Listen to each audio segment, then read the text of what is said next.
All right, welcome back, everybody. All right, welcome back to yet another TapDaddyBeats stream. I hope you guys are having a good Thursday.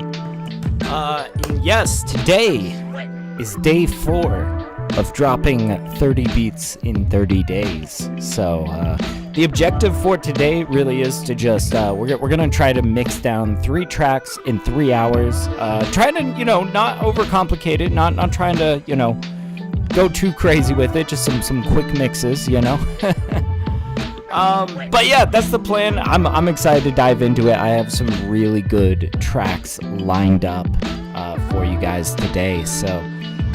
But yeah, real quick before we do dive into it, of course, I wanted to show you guys my new collab with Beta Host. This is our track called Don't Sweat It. Music is love. I'm sweating. Man, I love how the song came out. Oh man, but yeah, of course, as always, if you guys are trying to find the music, I am TapDaddy on Spotify, and I also have all of these beats available on my BeatStars as well. Everything that you're going to hear me mix down on stream today is being released on my BeatStars over the course of the next 30 days. So yeah, should be good stuff. If you need beats, reach out. I've got my BeatStars listed in the description. So yeah, anyways, I suppose we should dive into it. I think we should dive into it. So let me put the kibosh on this. There we go. And let's switch over into Ableton Live. Here we go. All right. Let me just make sure I got all my screens set up. There we go. Okay. Cool. All right. So I've got a really fun one for this first one. And those of you guys that were hanging out on Saturday will definitely recognize this. This is the last track that I made on Saturday. And I was just vibing with this one so much. I'm eager to mix it down. Okay. Like I wanna drop this beat. It's sick. So without further ado, let's give it our first pass listen. I feel like I've hyped this up, so I hope that we're at least in a semi-decent spot with this track. I don't know. I haven't really listened to this today yet. So let's hear it. Let's hear it.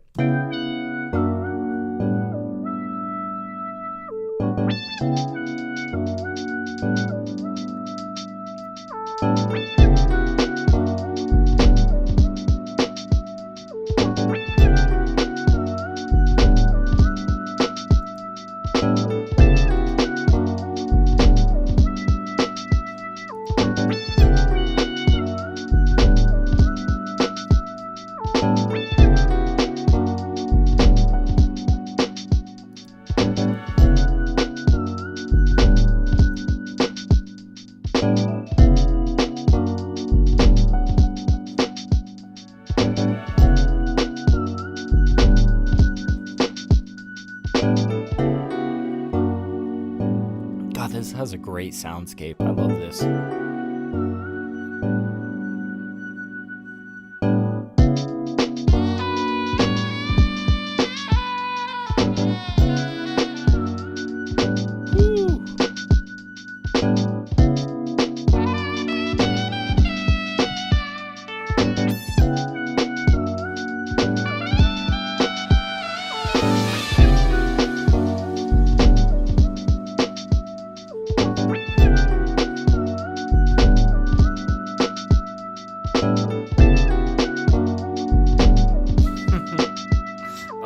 So much fun.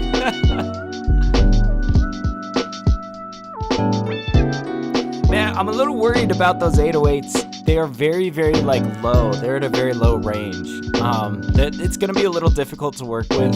I was playing around earlier this week with changing the pitch of this track. I ultimately didn't really land on anything that I was too satisfied with, and I think I kind of settled for the idea that we're going to try to work with these 808s. Trying to, kind of fatten it up a little bit. God, what was the name? There is there's an Ableton Live 12 tool. Yes, this came out, with the Ableton 12. It was like some sort of multi-band saturator. And I'm trying to remember the name of it because I feel like that would be the tool for these 808s to give it a little bit of mid-range fuzz to it. Oh, fuck. What was the name, guys? Jesus, I'm blanking on it. Let's go maybe sift through. Let's sift through some of these, see if we can find it, honestly. Good God, I remember I used this a lot, and I'm just blanking on the name of it right now. Roar! That's what it is. Okay. I think Roar is going to be the ticket for how we're going to get those 808s sounding pretty good. But before we start diving into like, saturation and compression and all that, let's maybe first of all just kind of examine the just levels of things. Let's maybe start nudging things up and down a little bit. Make sure that things are kind of spaced out evenly. These are things that I like to start with when I'm mixing. Just kind of starting with the most simplistic things that you can do. That way, by the time that you're trying to fix something in a really odd way with like, I don't know, compressors and EQs, it's like, well, you've already done your due diligence with just leveling the track, right? So, let's bring this back. Let's kind of listen at a low listening level and observe.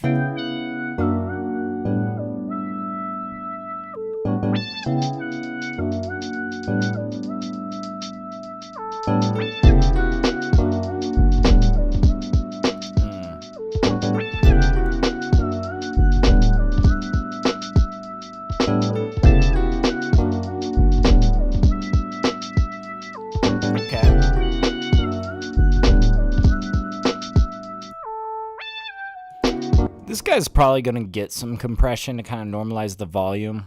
For now, I'm just going to set him down a little bit more on the floor here.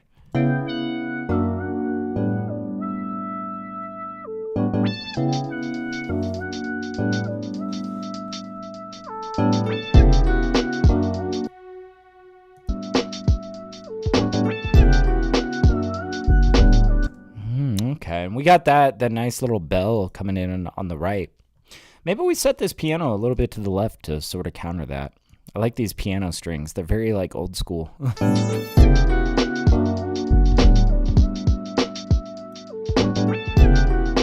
Yeah, we'll set it, like, center left. It's got a little bit more weight to it than these bells.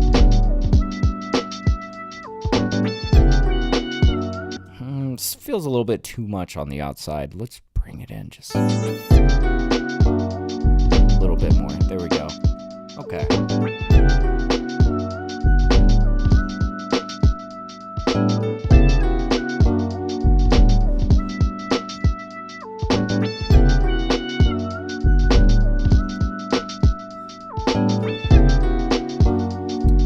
Man. I gotta think about what I'm gonna call this beat too. That's the other thing about putting out 30 beats in 30 days is you gotta come up with 30 names that aren't totally silly.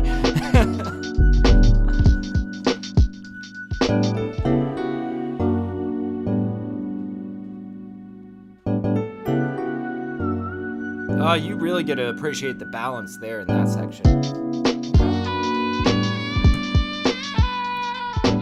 Let's set this down on the ground a bit.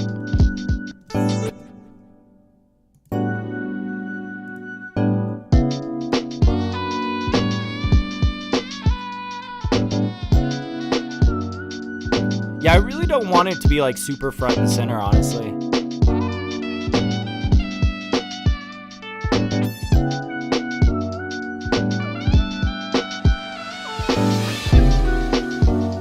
Woo! Okay, that riser was a little bit loud. We're probably gonna set that down a smidge.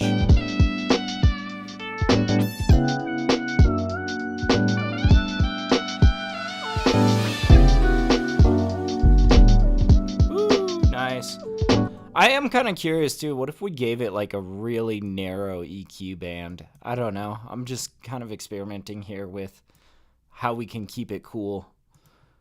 I'm thinking something like this where we kind of give it a narrow band to sit in or something.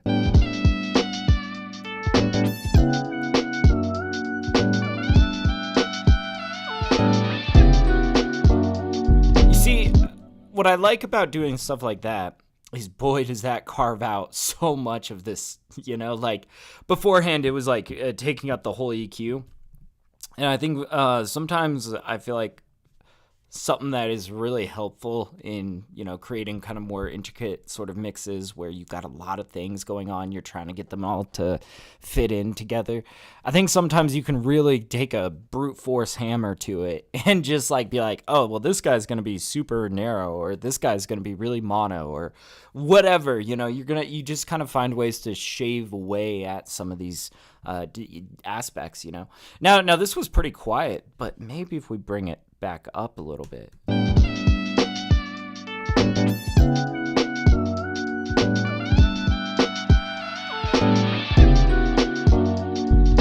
Like, that's kind of a vibe, right? Maybe we'll open it up a little bit more on the top.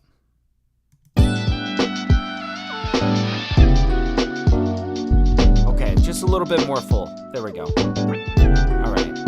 Let's go back to our gain staging.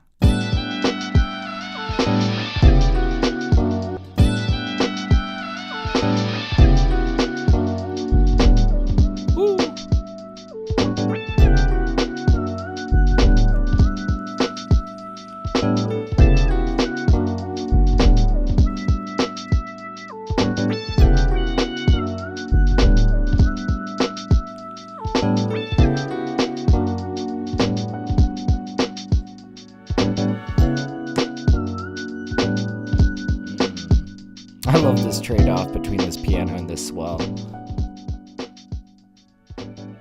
Woo! Okay, let's give ourselves a nice fadey curve, like a nice curvy fade out, not fadey curve out. What the hell? I'm speaking gibberish today. All right.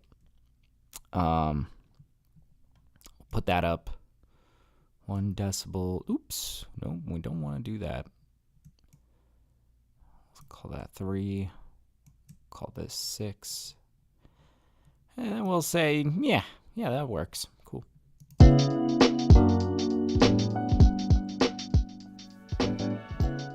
Let's also cut that down just because I know that I'm going to forget about that and export it and have dead space at the end of my track. I don't know. I'm just trying to prevent myself from making silly mistakes, right?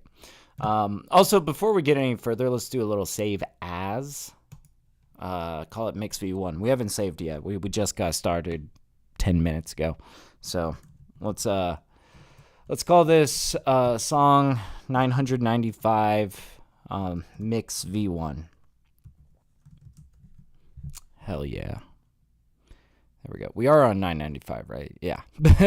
Cool.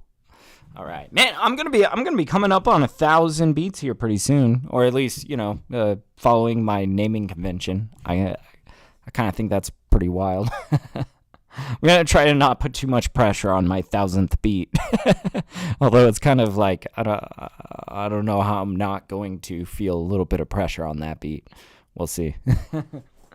All right, so back to the top. Let's bring this in. Okay, now I think we've kind of got things spaced out, lightly gain staged.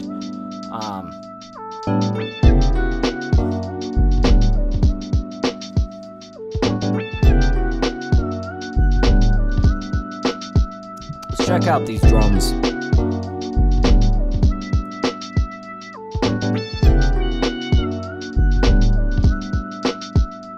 God, I love that. I love these drums, man. We might give that kick a little bit more. I feel like just a tiny bump in the low end would be really sick. So what if, instead of just applying it to the kick,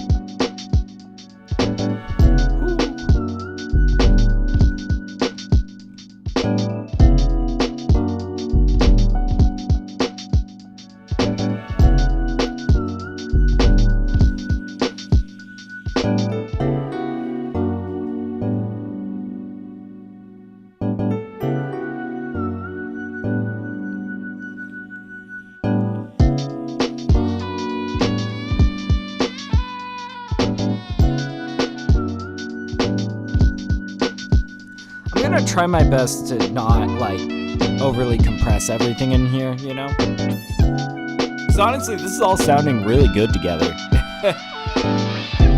And you know, we're trying to do quick mixes today. We're not gonna go too crazy, but I do want to experiment with like maybe the width of these chords, like these guys. Maybe we do kind of widen that up, maybe a splash of compression. See, I'm trying to not totally flatten it, right? But it's already got some pretty nice width to it, but I'm curious if we pull out like micro shift. Yeah, let's do this. Let's play around with it. Okay, that's a little bit too much. We're really off on the sides.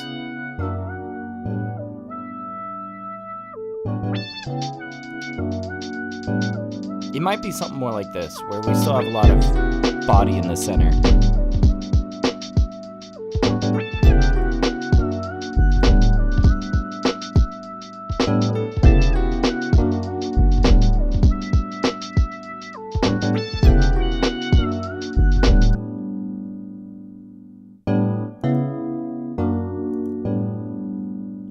We don't really notice too much difference there.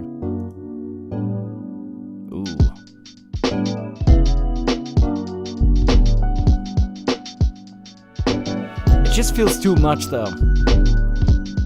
Feels like too much here.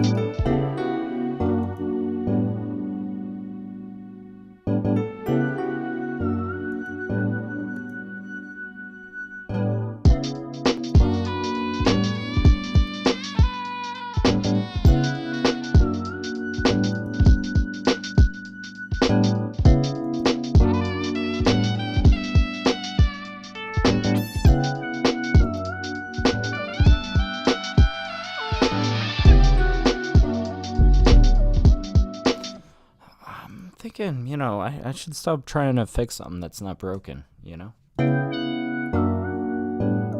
Alright, now let's play around with a little dash of compression here.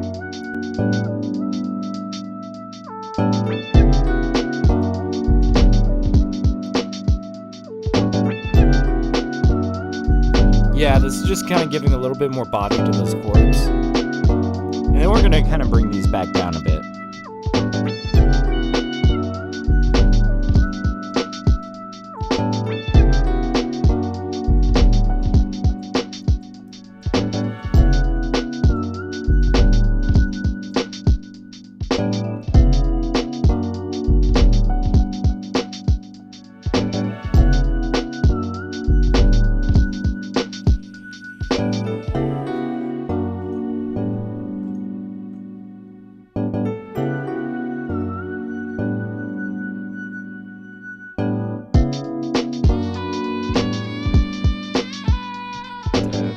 So sick.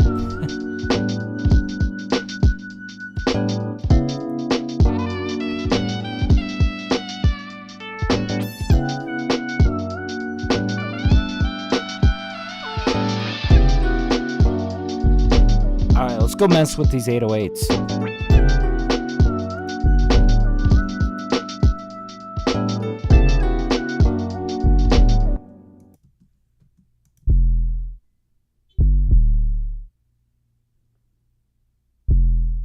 Okay.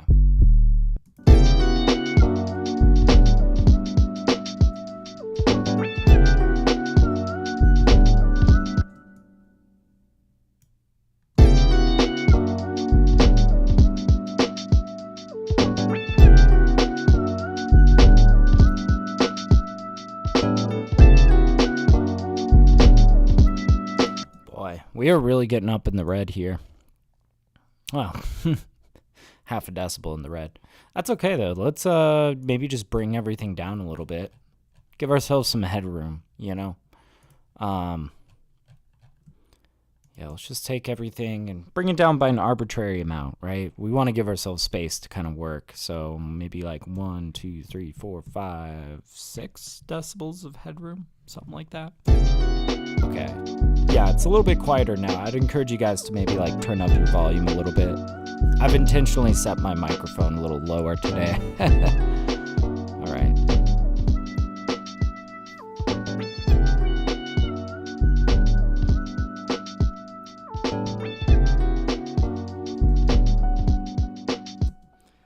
go play around with Roar. And there's like all these presets in here. I'm trying to remember what some of my favorites were. I think I remember I liked this one, Bass Fattener, as kind of a starting spot. Let's pull it out. Okay, that feels like it's removing all of the low range.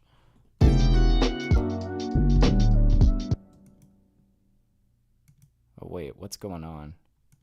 Did I apply this to... No, okay, there we go. Jesus. All right.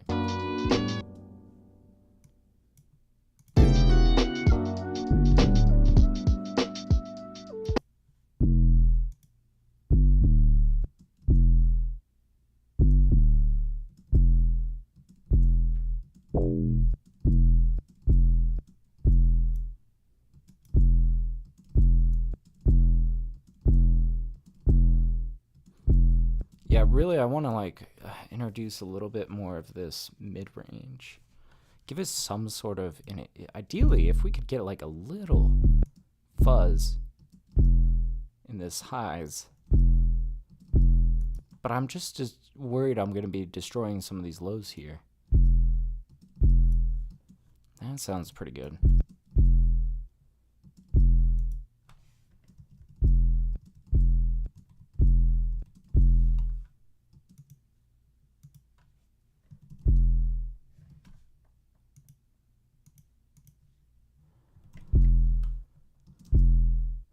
Okay. And we can kind of play with the dry wet knob as well.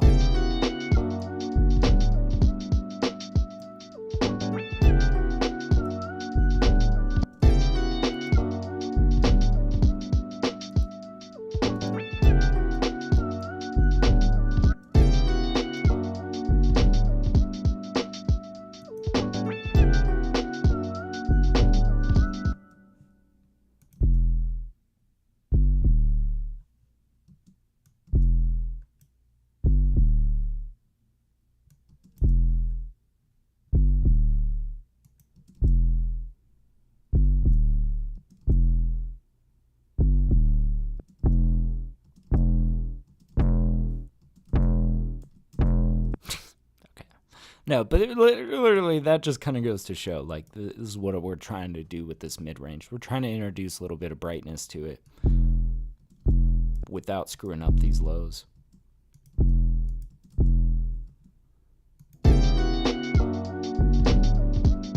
Yeah, this is feeling better. Let's maybe introduce compression again.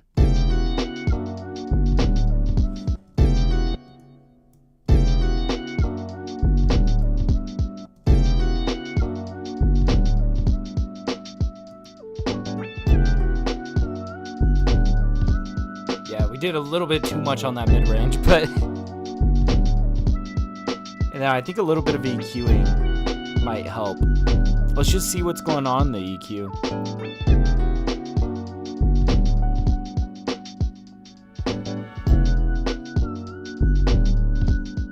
Like, I can't help but wonder, right?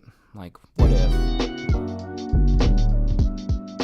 we really kind of focused on like the first resonant, and if we did a subtractive EQ here, it's almost like we're doing an additive EQ to everything else, right?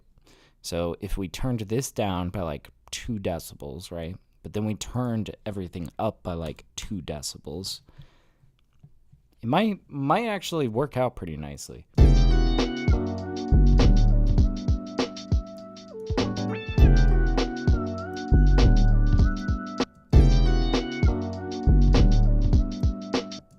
Try it by 3 decibels. I'm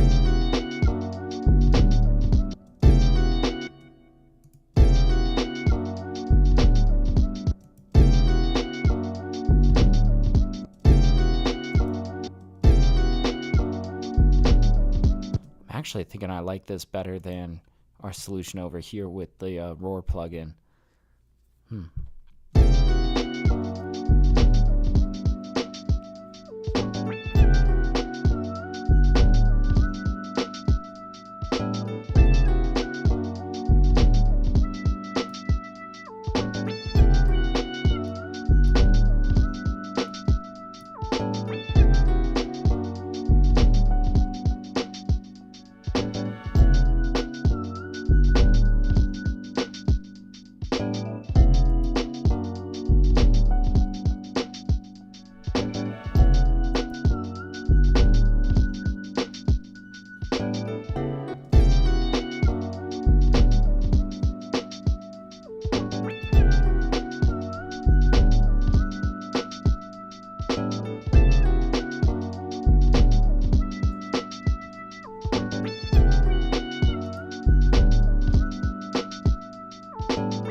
Okay, this is starting to feel a little bit better with this 808. It's a little bit more defined now. I think my critique of it beforehand was that it was just felt like subby mess, you know? We couldn't really distinguish what the notes were. But right now, we kind of took a little bit out of the first and second resonant of this 808. But then we compensated for that, you know, taking away some volume. We boosted it by the same amount of volume that we took from the low end, right? So really you could think of this as an additive EQ that is adding more to the mid-range of this 808. And that's kind of where we're getting a little bit more like what the pitch sound, you know?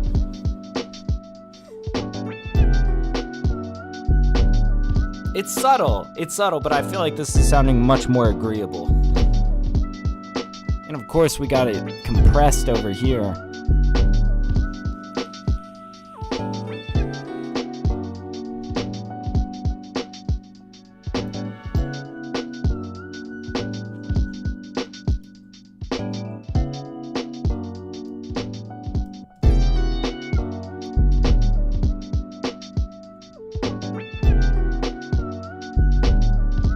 This is sounding good. Let's see if there's anywhere else where we could kind of introduce a little bit of flavor to it. Alright, let's start working on this synth lead.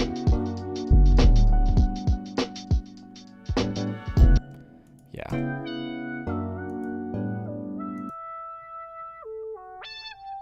I love this synth lead, dude.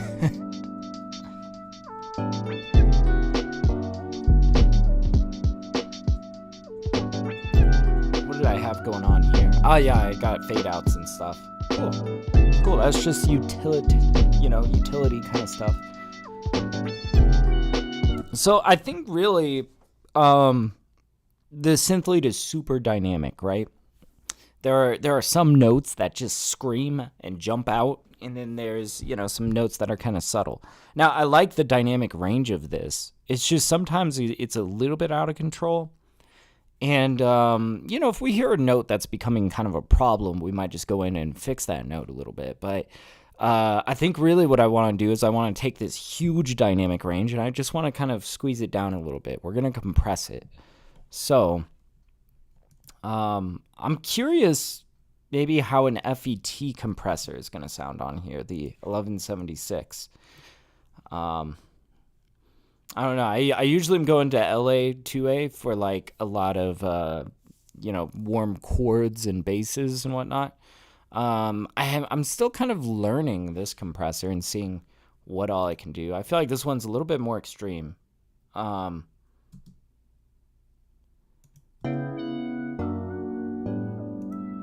sift through some presets maybe.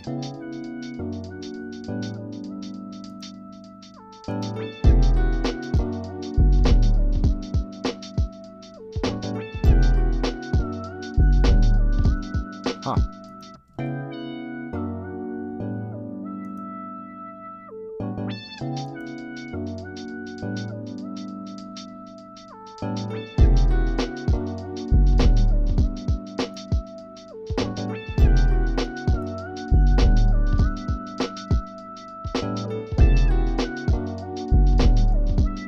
This is feeling a lot more dialed in and controlled.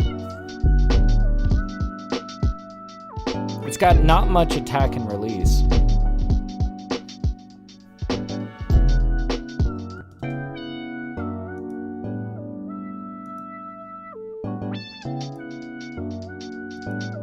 But it's wild how much changing that ratio really works on this.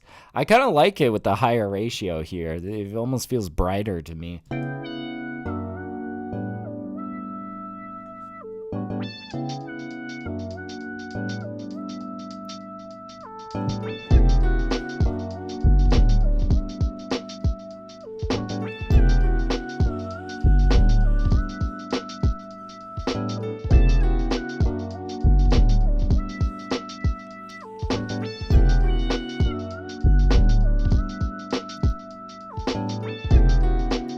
Now, I think there might even be a reverb that is on this synth. I want to go check in purity.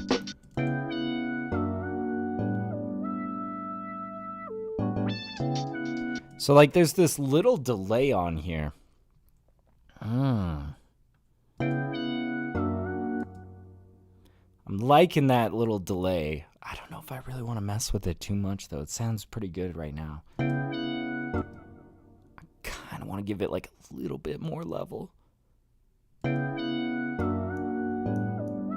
It's the stereo delay. Yeah.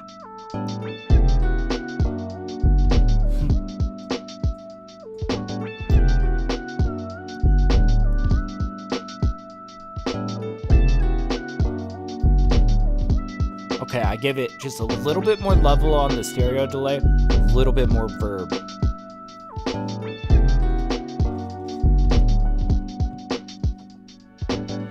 And remember, that's before the compression too, so.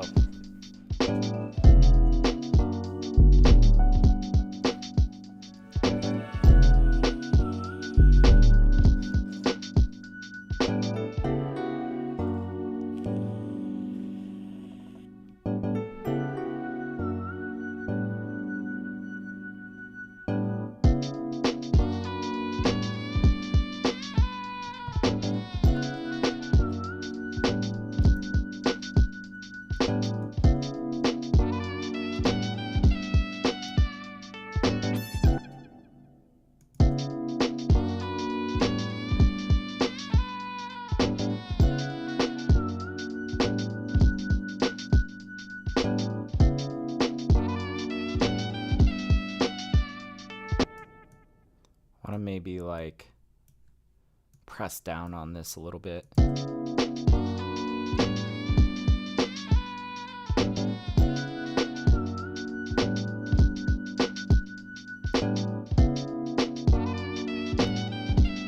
God, I wish I had like a dynamic EQ. I really need to get some like Pro Q3 or some shit, you know? But quite honestly, I don't know. I've seen a lot of, I've heard some really good results from, you know, when you have an EQ that can kind of shift and change with the notes.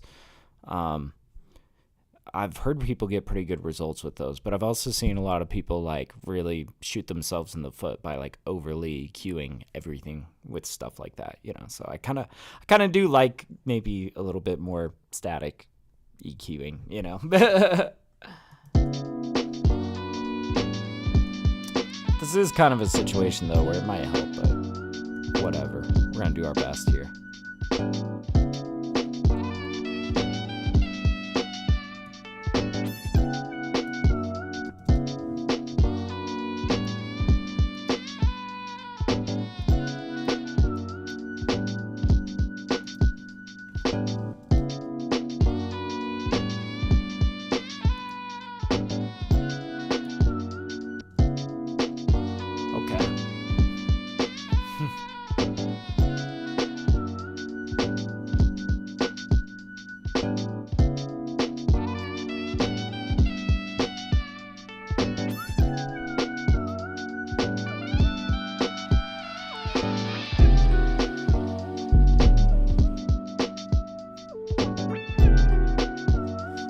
Let's hear the introduction of that synth lead again.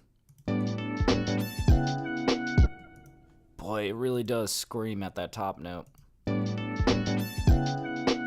It's kind of cool. It does come in a little bit heavy, though. Oh, man. What should we do? Maybe we just nudge that down a little bit. There we go. That feels a lot more uniform. It doesn't like... See, and we still get that brightness on that top note, but it's not like absolutely jumping out through your headphones, right? So that's pretty good. All right, man, I'm feeling like this is pretty dialed in, you know? I don't think I really wanted to mess too much with this piano ping pong delay. I like the sound of these horn swells. I think we do want to kind of leave these things a little bit more dry, you know? But yeah, I think that we could probably jump to the mastering now.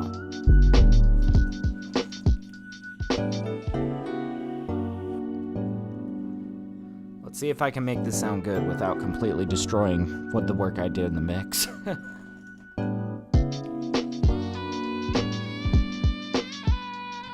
I think this is gonna sound great with some compression once we, really start working with that Shadow Hills.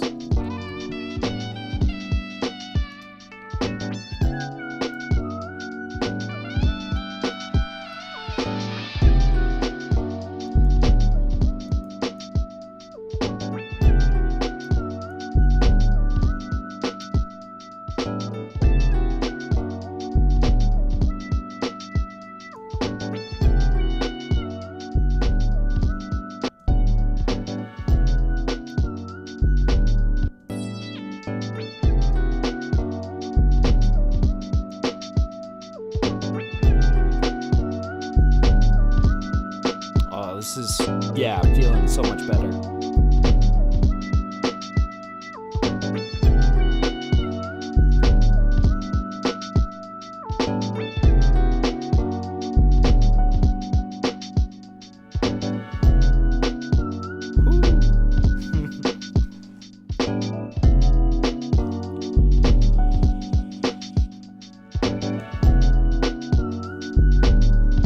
Alright, let's try to get this up to volume.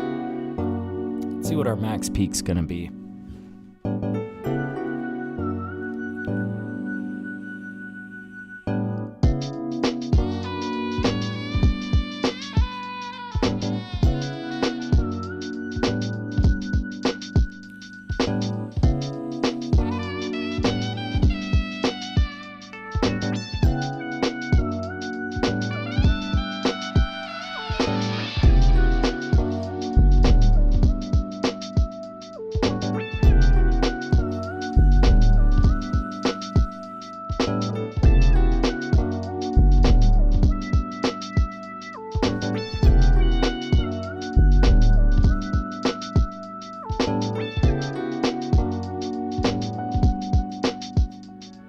Yeah, minus 5.41 seems to be the case. Let's start bringing it up in volume. We're gonna raise everything in here by like 5 decibels, so just a little warning to you guys.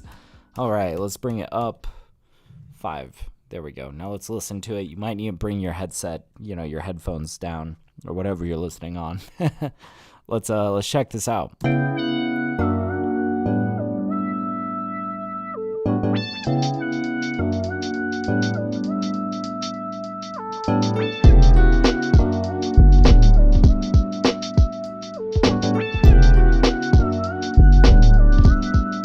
I keep hearing this one high frequency that I think is coming from this 808. It's kind of bugging me. Yeah, on that note particularly. Oh gosh, this is gonna kill me. Yeah, that high frequency right there. Let's see if we can just... no, not 5. Let's go to 4.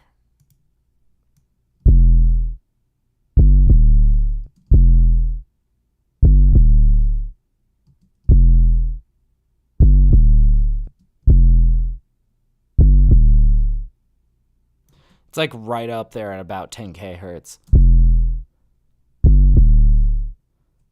That seems to solve it. Bring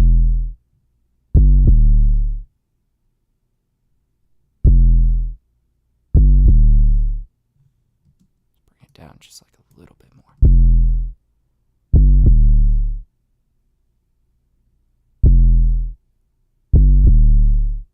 That sounds good now. Okay.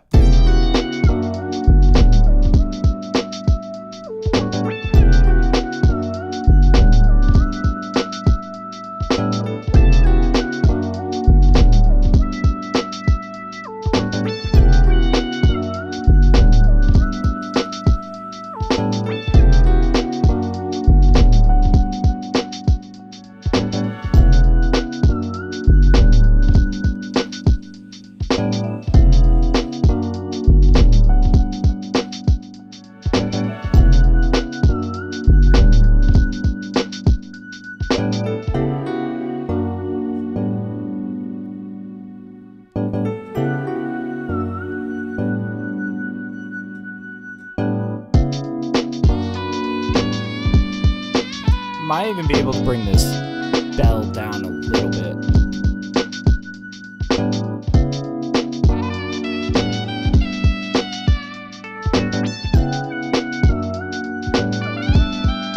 Maybe we leave it up. I just want to make sure.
Just like maybe one artifact I thought I heard in here.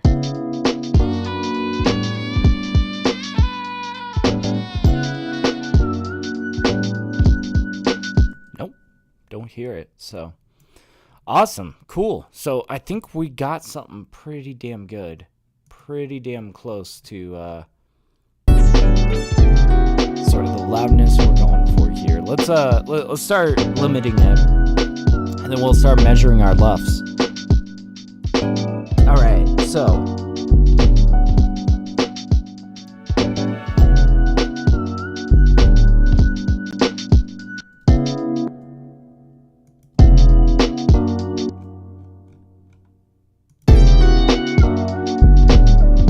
yeah, I think we'll like maybe run it somewhere around there. Let's just let it do its thing, and then we'll probably change everything, right? All right, volume warning.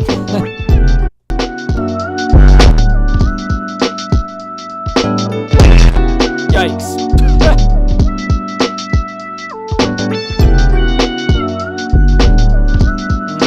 This sounds kind of dodgy.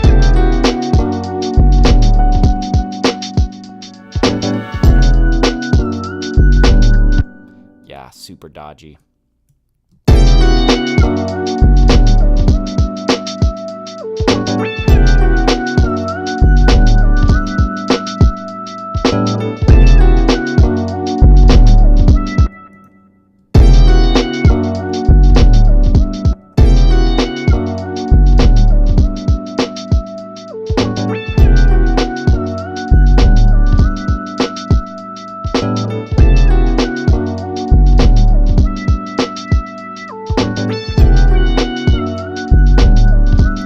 See kind of where we're at now. I took off the EQ there.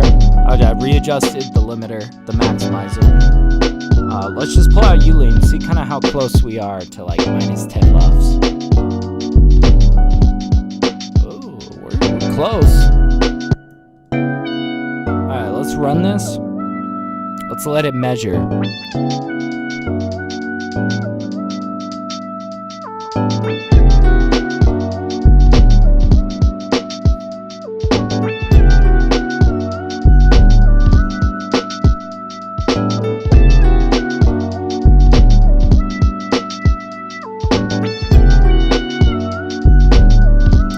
If we limit it before the maximizer, we might be able to push the maximizer a little bit further. And then maybe a little bit of limiting after that. Kind of staggered in stages is sort of my approach.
see. Do we want to do a little bit of EQing?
Brighten it up a little bit.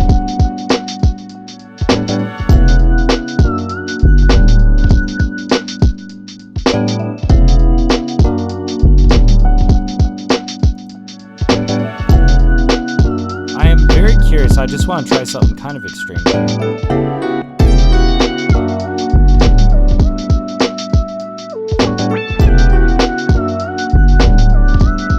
Not sure if that's going to be the vibe.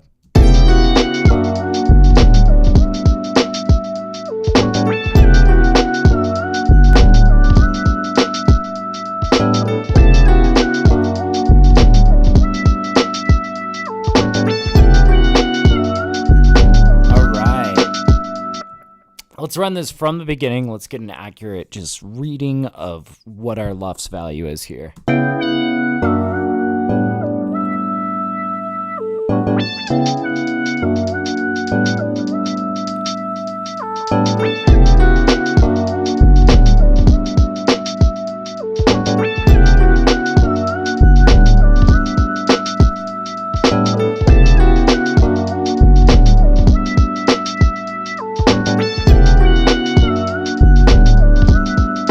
Hearing it through the master chain makes me feel like I want to bring that lead down a little bit. Gosh, yeah, you know what? We have one chance to get it right, so let's group our master chain first of all. I am enjoying how this is sounding. We're gonna turn that off for now. We're gonna just kind of revisit the gain stage a little bit. Just kind of reprioritize our levels.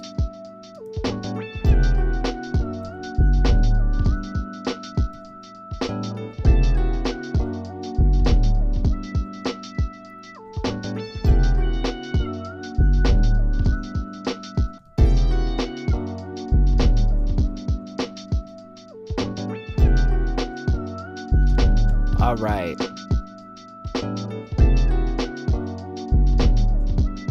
Let's hear it back over here on the reintroduction of it.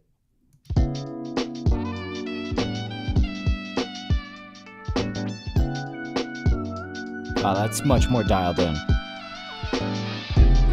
Woo!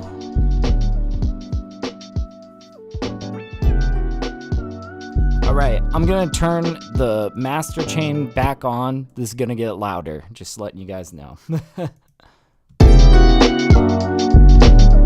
Woo! Shit, that is louder. All right, let's run it back to the beginning. Let's get our LUFS value. Let's see where we're at here. What's up, Mammy? How's it going? It's good to see you. How's your day going? It's glad you popped in. Came here just in time to hear the final product. Hopefully, we'll see. We might have to push this a little farther.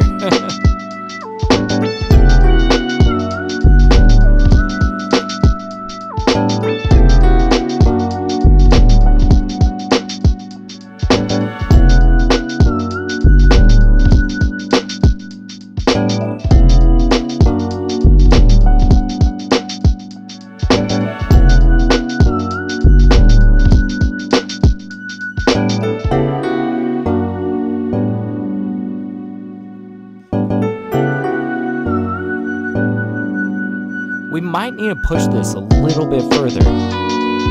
Yeah.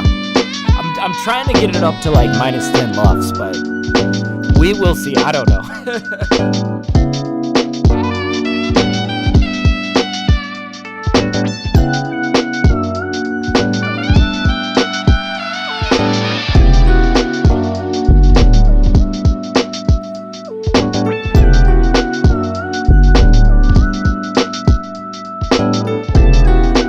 Mammy says, hey, I'm pretty good. Just getting back from an appointment. This sounds good. You were working on this the other day, right? Yeah, absolutely. This was the last one that I made on Saturday. And I don't know. I was just super eager to mix this one down. I've been vibing to it all week, you know? But yeah, glad to hear you're doing well. Hope the appointment went well and everything. But yeah, you're definitely right, though. This was like the last thing that I was working on Saturday and the first thing that I wanted to work on today. I'm just, really vibing with this track. Yeah, I think we might push this like a little bit harder. I don't know. I'm feeling daring today.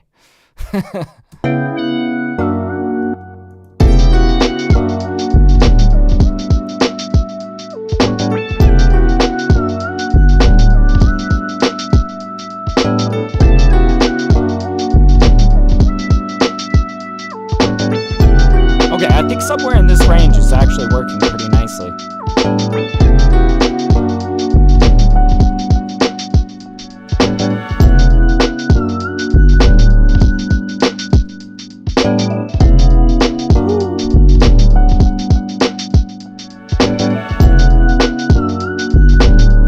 Yeah, now this is nice and loud and sounding clear. But yeah, Mammy says, yeah, that's what I thought. It sounds great. Thank you. I appreciate that. Oh man, I really want to hear bars on this. This is like the first thing that I'm eager to shop by rappers, you know?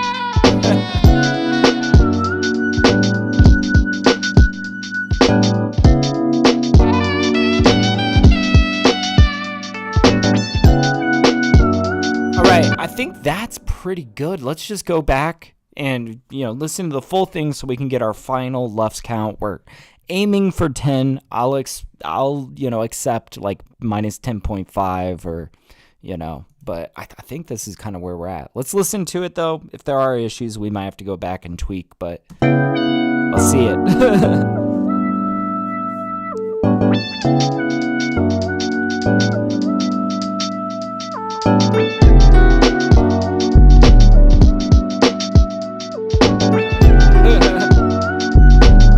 I got like at least one rapper in mind that I'm eager to show this to. I've been working on an EP with my homie Interpret, and it's slowly turning into an album, honestly. I might be contributing to that. I keep showing him stuff.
Like it's gonna be minus 10.3, I think.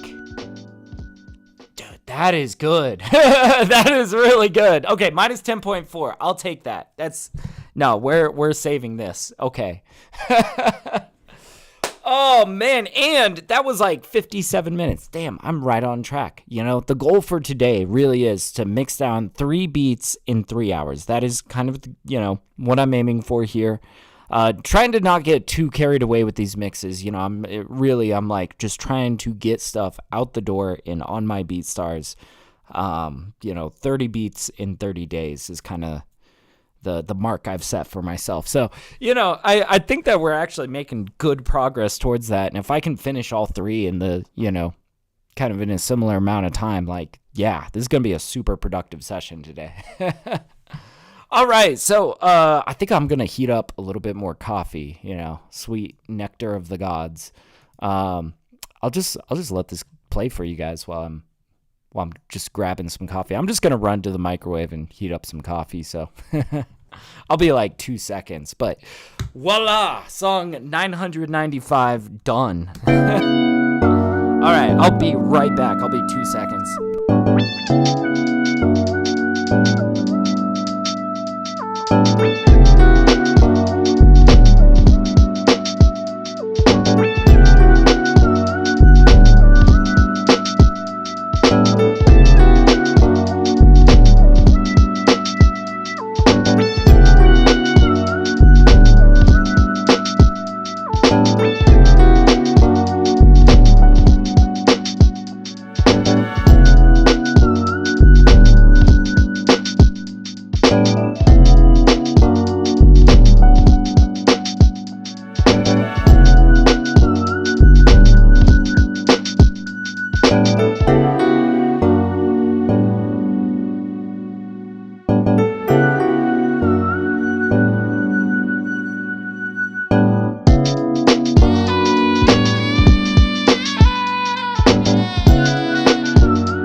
Okay, I'm feeling really pumped coming off of this beat. Now I'm stoked for this next one.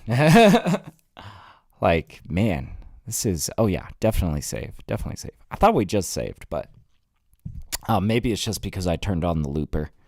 But anyways, now I'm going to do the other one that I made on Saturday, which is also a super rhymable beat. Let's just fly through this. Again, I'm aiming to get this kind of, squared away in about an hour, hopefully. So yeah, I'm just going to dive into it and just get into mixing mode. Let's do it. I got my sweet nectar of the gods here, some nice hot coffee. So I decided I need to use the big mug on Thursdays. I don't know. This is, yeah. All right. So let's give this our first listen.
Oh, thank you so much, man.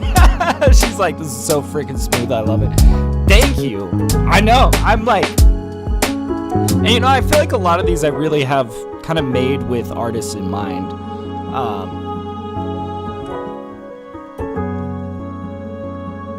Like I expect that people are gonna come across this beat on BeatStars and really like resonate with it. That's the goal.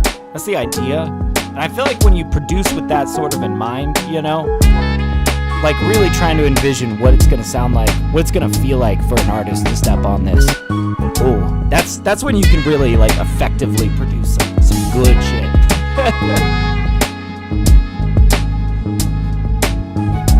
But yeah, I don't know, last Saturday we had a really good session, you know? We made this beat and then we went on to do the one that we just mixed down. Okay, and I like that exit point. We're gonna go ahead and just get rid of these guys. We don't need them. Like I said, I don't want to accidentally export with dead space at the end here. Let's see. We know we're gonna want that curvy fade out. Let's see, -1 decibel. -3, and then after that, I think we just want to give ourselves headroom. And I might actually I usually start with leveling and all that. It sounds pretty good right now. Really, I think where I want to start is drums. I want to see what we got going on in this drum. Yeah, we are running these drums like completely dry. I've got some ideas for it. We might play around with a little bit of decapitator. We might I'm really thinking I want like a room reverb, something to kind of contextualize these drums, make it feel a little bit lively, make it feel like it exists in a live room, you know? Whatever we do in that regard is going to be super sparing, right? Let's see, did I get that? Yeah, I got that. Fade out. Okay, but you know, we got a positive 2.09 max peak right here. So we're going to bring everything down by quite a bit, I think, actually. Let's see. Yeah. Let's say 1, 2, but then where do we want to set it down? 1, 2, 3, 4, 5, 6, something like that. And yeah, I might encourage you guys to like bring your volume up a little bit. I know. I'm honestly like always changing the volume. This is what it is to mix, man. It's all right. I'm bringing my volume up.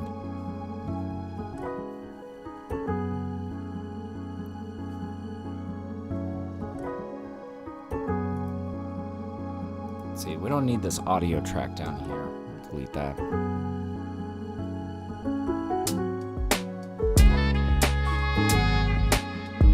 Woo!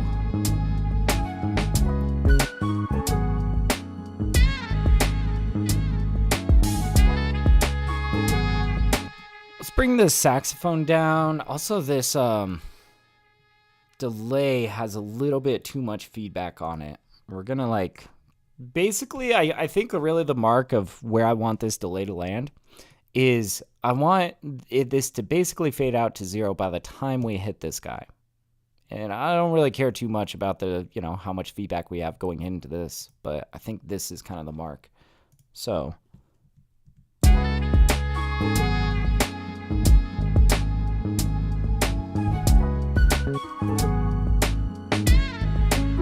Yeah, that's a little bit better.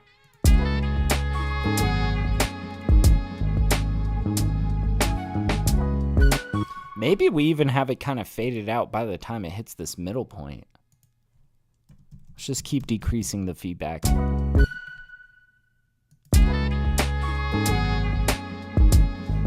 Whew.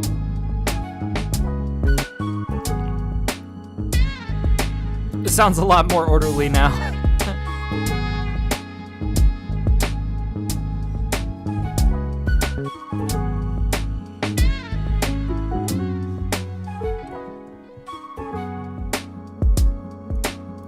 Okay, so we brought that down. I think we might take these flutes, bring them back a little bit.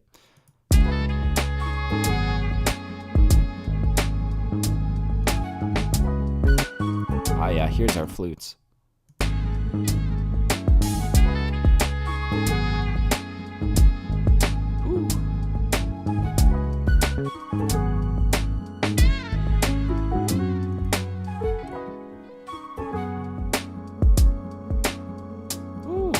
love these drums.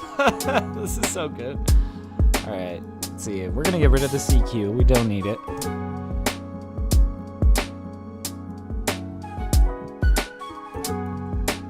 Let's pull out a little bit of decapitator. We're gonna try to kind of punch this up just a hair.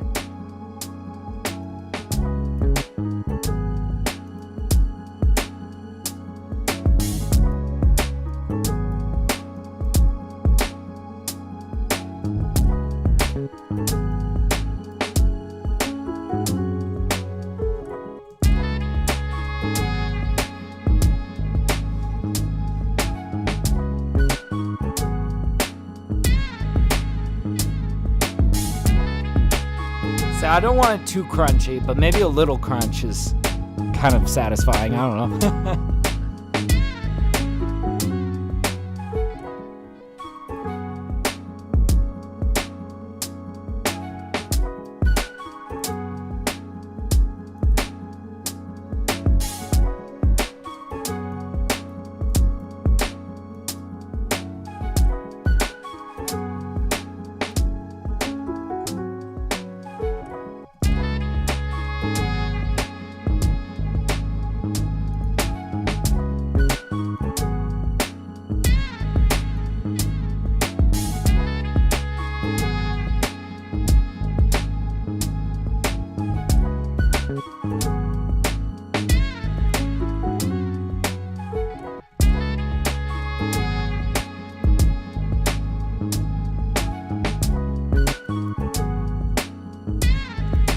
And I'm kind of curious, what if we boosted some of the lows of like this kick right before decapitator?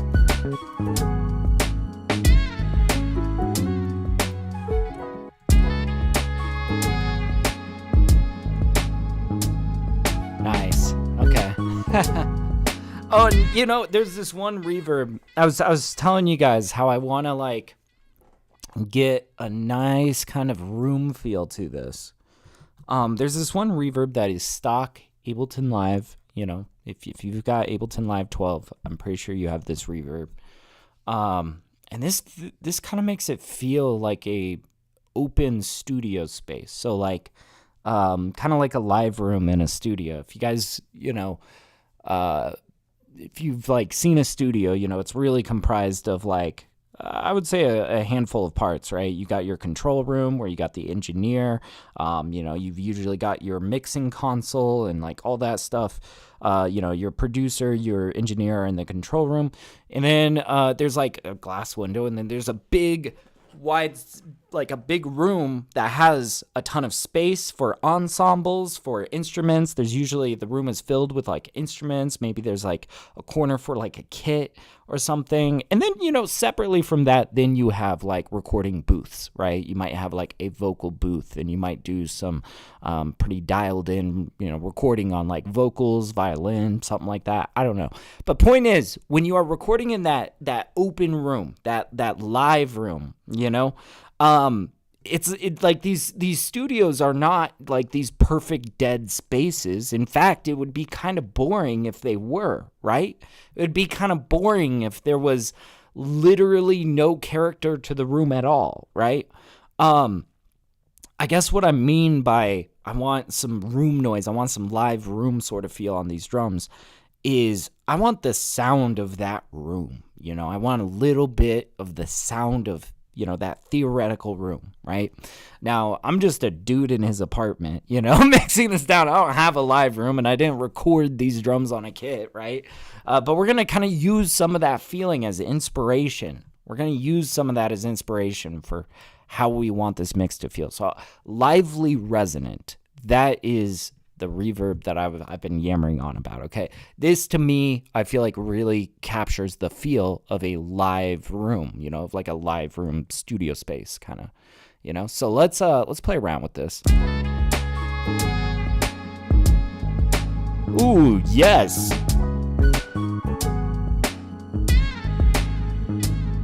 Woo.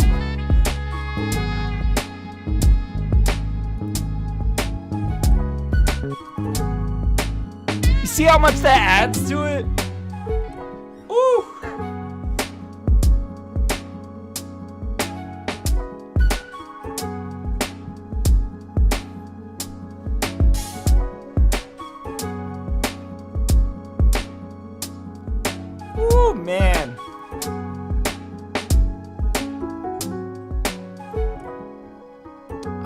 might need to bring it back, dial it in a little bit more.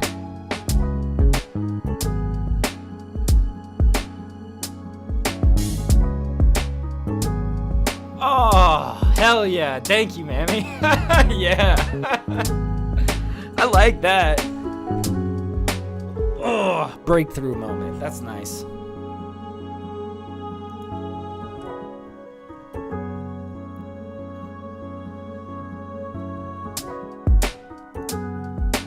Might bring these vocals down a little bit. And I think we want a little bit more piano.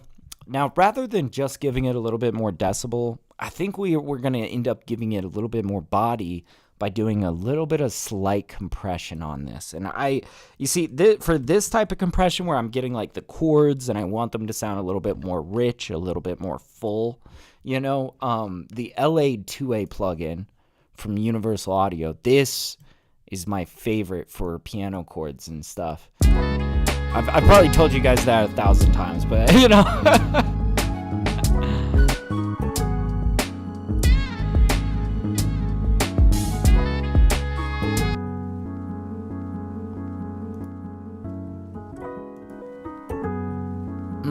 yeah, that's so much more rich.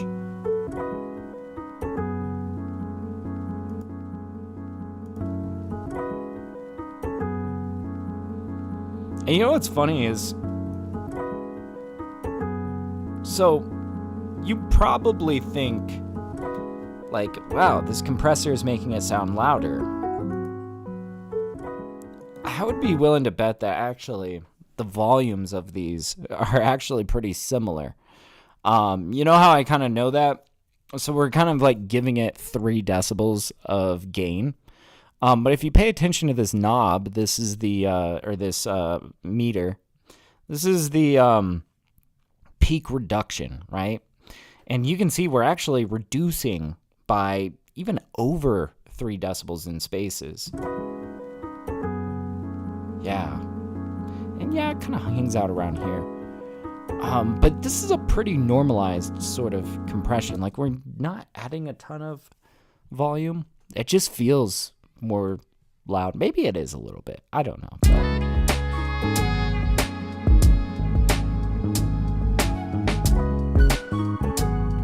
Woo.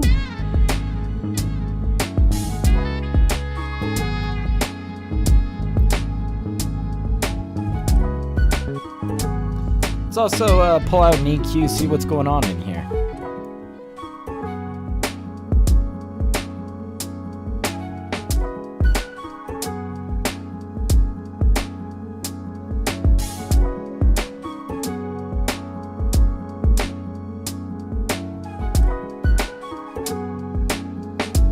Feels like in this area is the real magic. I'll tell you guys what, I sometimes a little secret of how I make things feel a little bit more defined. This is kind of totally roundabout oddness, right? Okay, so basically what I'm going to try to do is I identified the section that I really feel like this piano contributes the most in.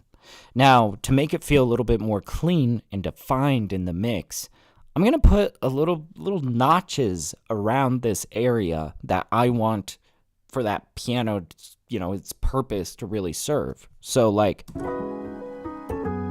let's try to stay out of the way of this bottom note here, but let's, you see, we're going to turn up that Q knob so it's a little bit more of a pointy point. Yeah, we like pointy points. Okay, so, and then maybe like right around, I want to get like at the high end of this. Let's do another like knob like that. This notch. And you see we got a little bit of an additive EQ right here. Now I'm curious if we maybe do this after the compression.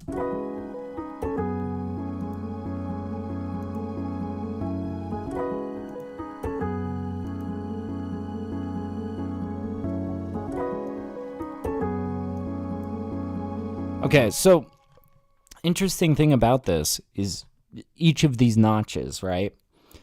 Whatever's on the left and the right of this little notch is going to feel a little bit more defined. It's kind of odd how EQs work sometimes, where the areas surrounding the subtraction feels a little bit more prominent, right? So by doing this subtraction here, we're kind of making this low note here a little bit more defined.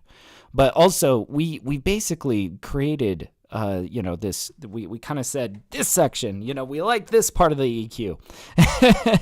And, we kind of separated it a little bit from the rest. This is just going to kind of help, like I said, like the idea of doing this is to kind of help it feel a little bit more defined. That's been my strategy anyways. I don't know. I feel like every couple years I totally change how I use like even the most simple of tools like EQs. This is just something I kind of picked up a couple of years ago and applied a lot in my mixes, and I kind of enjoy it. It's very subtle, right?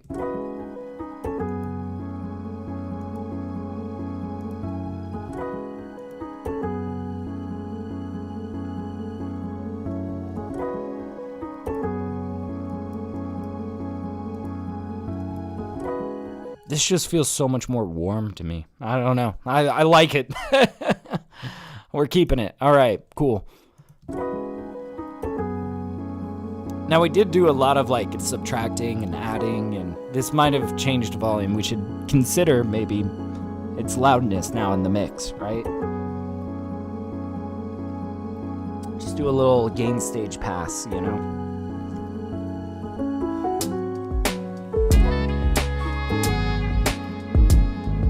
Probably come down a decibel.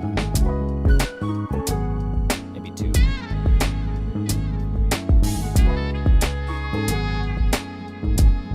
Maybe 3.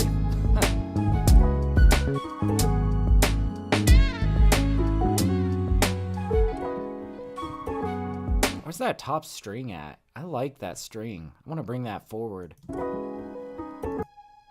Yeah, it's this guy.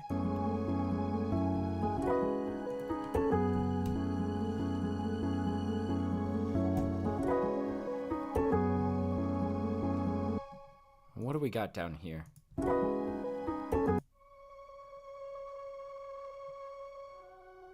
Yeah, and what's kind of interesting is this and this guy are kind of in the same range. In fact, because these kind of go together, I'm going to put these next to each other just to help my brain, okay? Help me keep track of this a little bit more. But you see, like, these are kind of running counter to each other. They're in the same EQ range. Let's see if maybe we could get these to fit a little bit better together.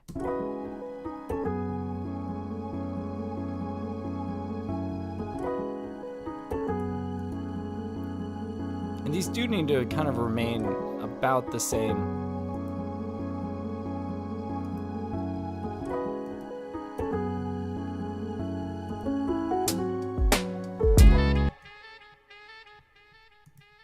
Okay, maybe we set these a little farther apart. I don't know. That might just, make sense. I'm glad I'm making sense to someone, Mammy. I feel like sometimes I'm up here just yapping. Straight up just yapping. It's good. I like this. This is my space to just yap. I like it. Yeah, let's go wide.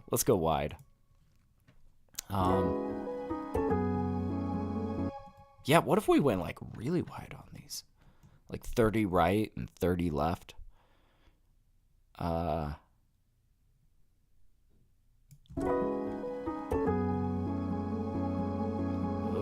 Yeah, okay.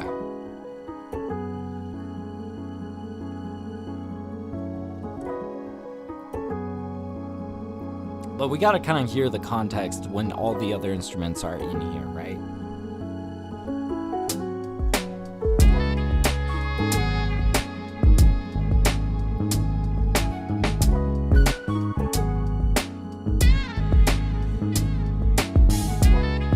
Ooh, nice.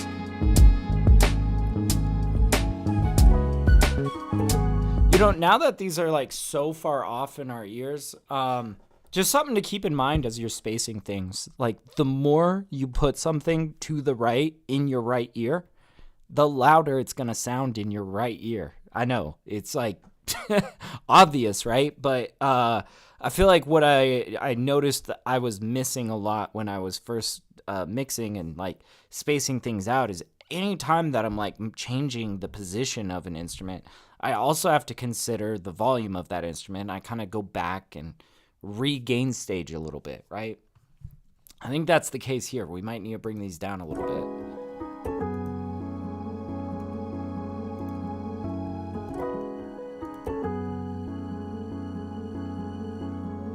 Keeping it subtle.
Let's mess with this bass a little bit.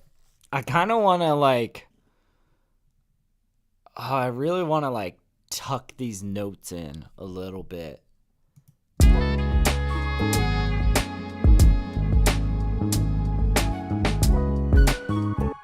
How tight are these kicks? I just want to check.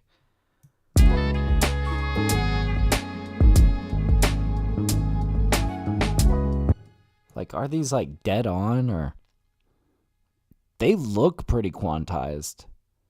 Not entirely, but yeah, we can kind of bet that these are pretty much on the grid, you know? That's not always the case for my music, you know? But like, I think we could use that to our advantage to kind of just nudge these bass notes to get them to feel better with that kick, you know? What's up, Signature? How you doing, man? It's good to see you. Hell yeah. Welcome on in, man. How's your day going, dude? Whew. Man, we are flying on this mix today. Yeah, let's all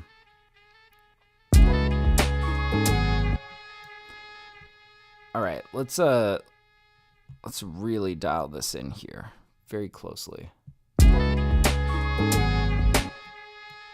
I kind of want a little bit of separation between these notes. Yes, and then that ends right on that snare hit.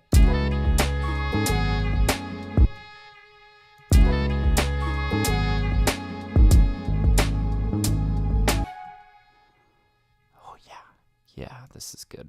Okay, so this is where we're gonna get a little tedious with it, but it's gonna totally, you know, help solidify the foundation of what the track is. Bass is so important for this reason. Like, if the bass is off, the track feels off. If the bass feels solid, dude, the track feels solid, you know?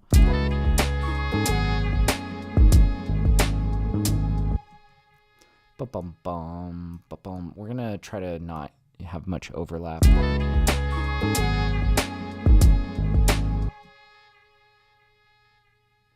Might even kind of like nudge this guy back by like milliseconds.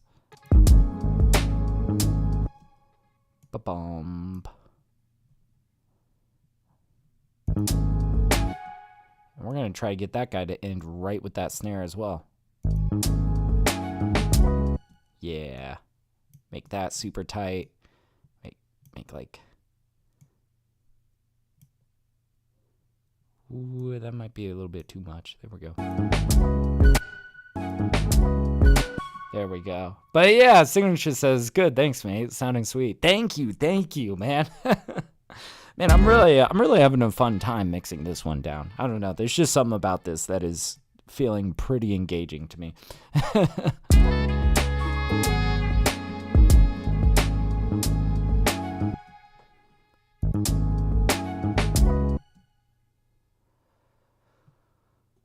Do we need to maybe like bum bum bum bum bum? Maybe we need to slide this over a bit.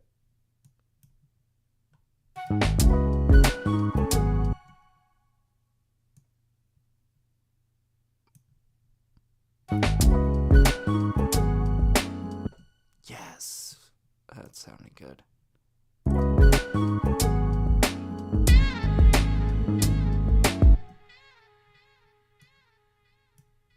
This needs to be brought back a little hair.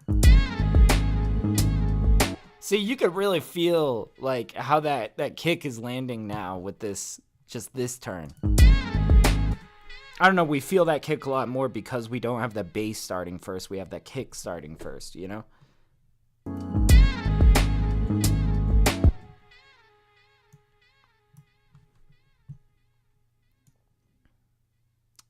How much more do we have to go? Oh, we're only about halfway through this. Wow. No, but I think this is good work. I think this is going to be so worth it in the end. Yeah, like, let's tighten that up.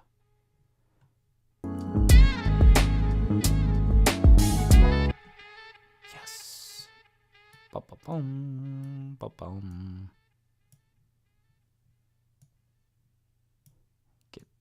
Put this note back a little bit. Yes. Okay.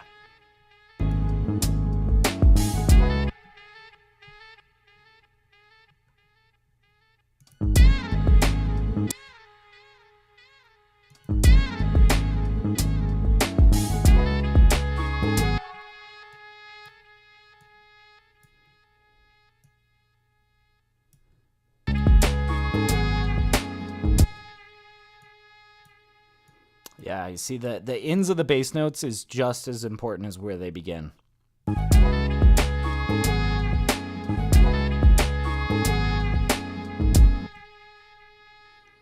Ba-bum bum ba-bum.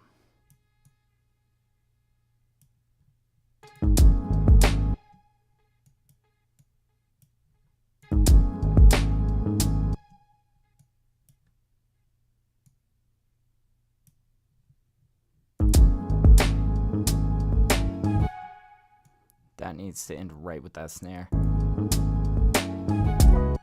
Yes. I don't know. There's just something about a very, very tight and dialed in bass and drum sound that just, I don't know. It just makes the whole track feel so much more precise. Ooh, I love this one. The boom, boom, boom. Yeah, that's gotta end right there.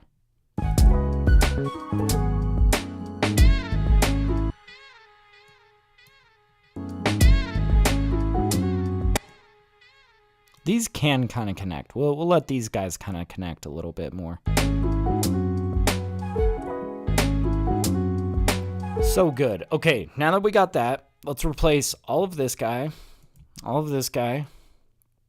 and then, boy, the real problem area right here.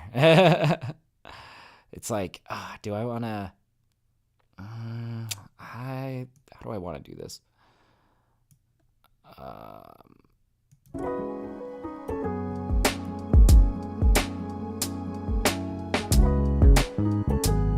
Let's just make sure that these are tight. We don't need to like copy paste. Let's just real quickly make these super tight.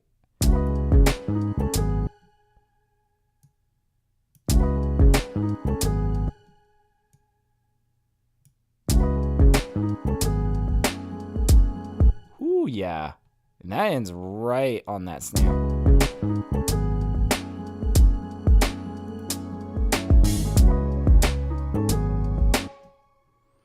Bum, bum, bum. And this guy's going to come back behind here a little bit. This guy might need to step back, yeah, quite a bit. Yeah,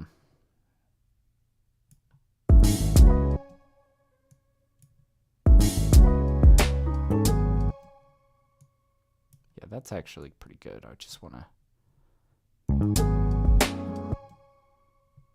Good. That's another one where it's just cut right on that snare.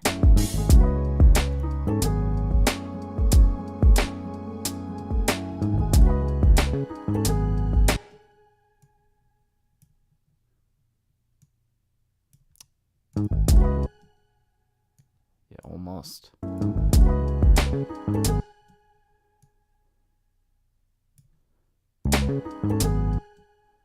Like that.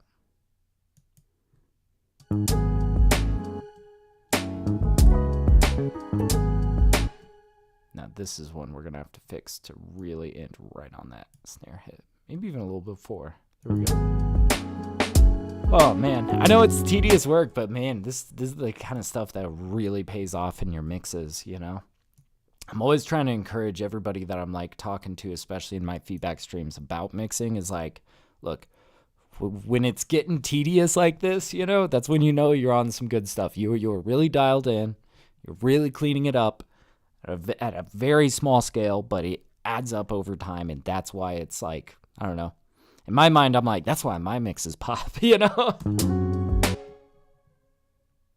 Oh yeah, we kind of wanted that to connect a little bit. Just a little bit. Maybe we bring that in a little tighter. We could have this end on that snare. That might be better.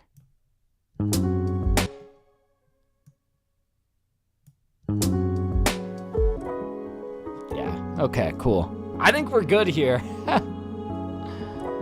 All right, we need to save here before we go any further. All right.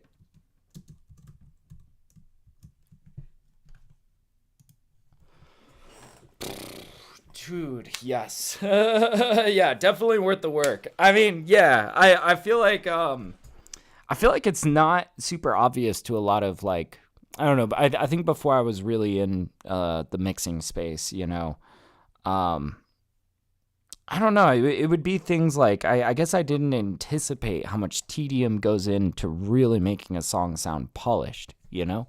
And it's like sometimes it's like the most straightforward things that you could think of. It's stuff like making sure that your bass lines up with your drums like very nicely, you know? And it's like, I don't know, I guess you know, before I really understood a lot about mix engineering, I just figured these guys were wizards and that they had their secrets, you know? But quite honestly, our secrets are pretty simple logic sometimes, you know? It's just like, oh, just take the time to really tidy that up, you know? But that's the worth of a good mix engineer, you know? I feel like the worth of a good mix engineer is somebody that's going to sit there and like work on your project for like 8 hours until it is phenomenal, you know? But we don't have 8 hours today. We're just trying to do a quick mix, right? For these 3 tracks that we're mixing today, so... but I feel like we're getting a lot of the more super foundational stuff. This is sounding pretty damn good. Let's just kind of come back, observe, you know?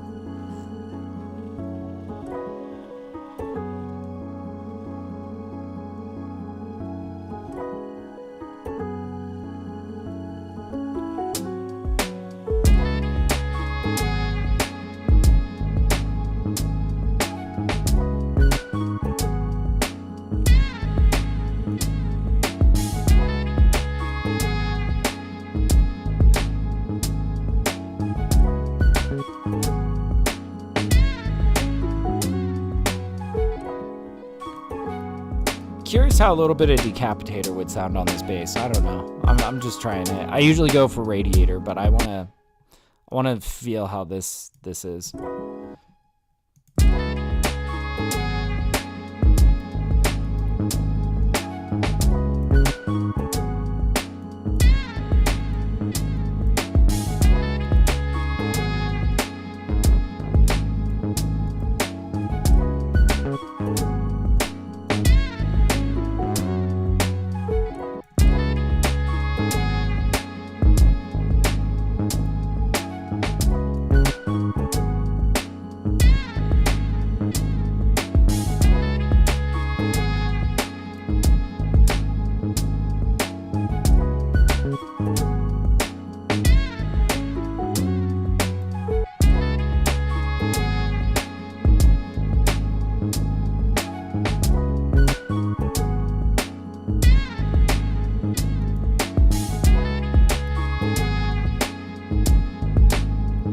I don't know, this is kind of giving it a little bit more substance. I kind of like it.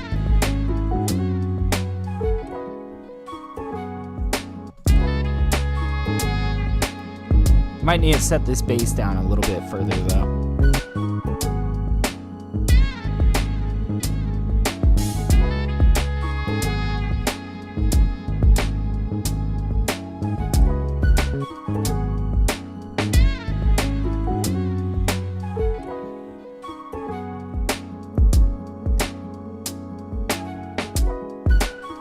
Sometimes what I like to do is I like to add a smidge of width to the bass, just like a tiny little hair of width to it.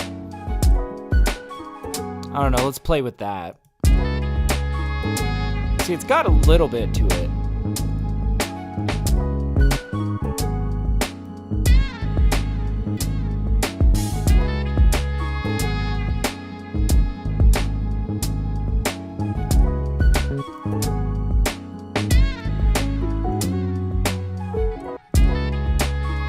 Kind of making it sit a little bit fatter in the mix, you know.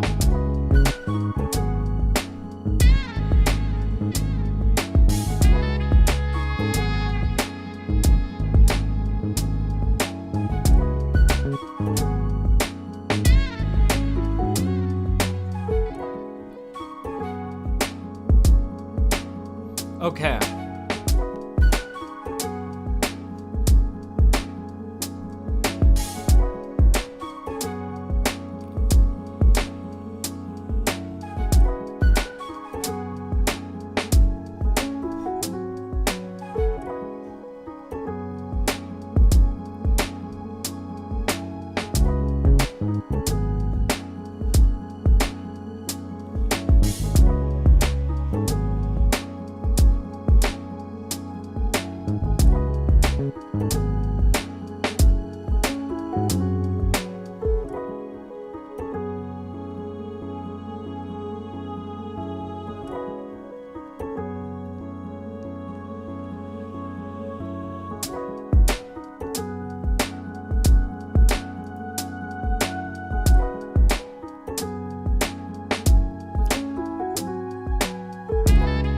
I'm not sure if there's anything I really want to do to those vocals. That's just sitting in there very nicely.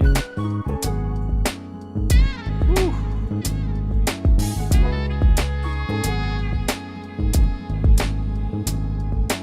Man, we still have about 6 decibels of headroom, you know? I think we're going to start getting on the mastering here.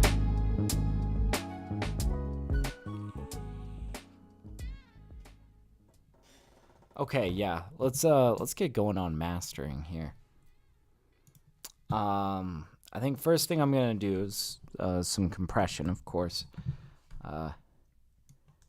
Start squeezing this a little bit.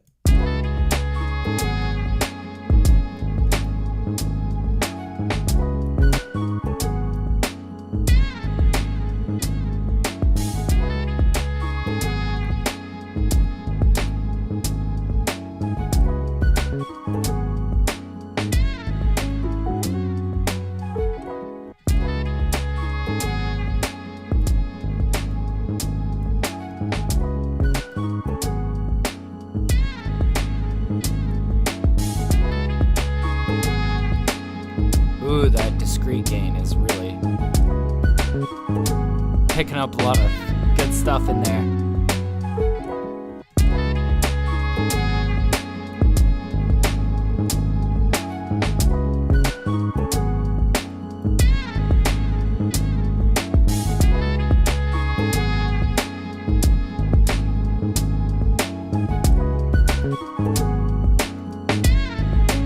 Nice, and we're still at like -5 decibels.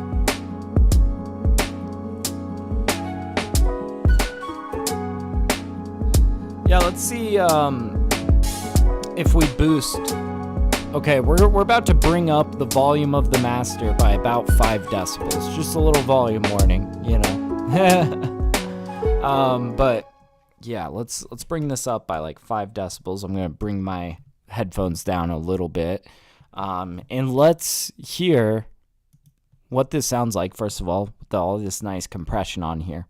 But then let's also just make sure that we are under, a max peak of 0. We're just trying to get it close. The maximizer is going to help get us the rest of the way,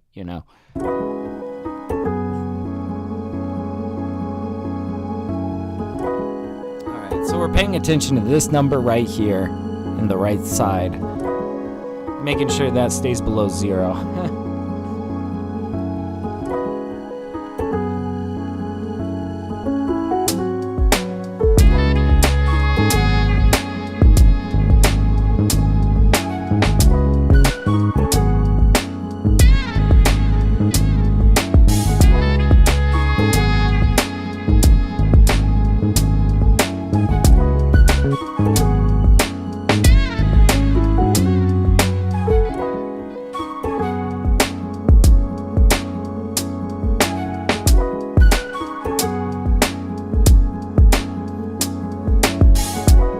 Looking like it.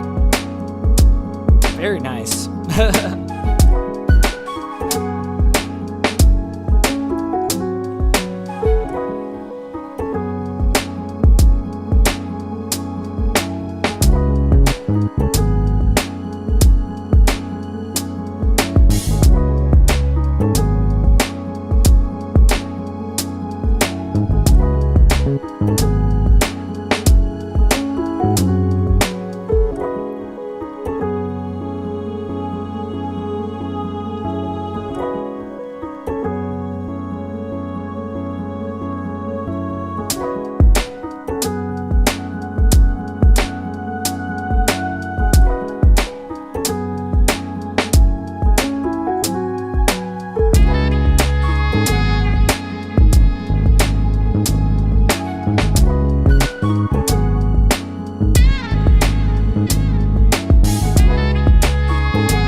Okay, yeah, that's perfect. Max peak of minus 0.4. Let's pull out Ozone's maximizer and let's let that get it the rest of the way. Man, I've been having trouble with this thing lately. I feel like it's let's let it read this. Let's let it, think about what it wants to generate, but we're probably going to change all of it anyways. It almost doesn't matter, but let's let it try its thing. All right, volume warning. It's going to get loud here.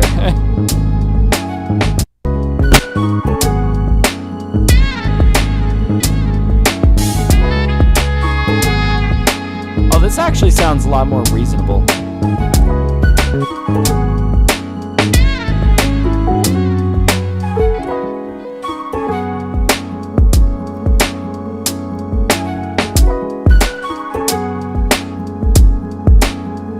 I actually agree with this EQ. This actually sounds pretty good.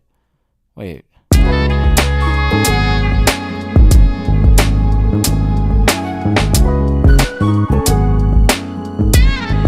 Okay, I'm gonna actually let this EQ fly. That's actually sounding pretty good.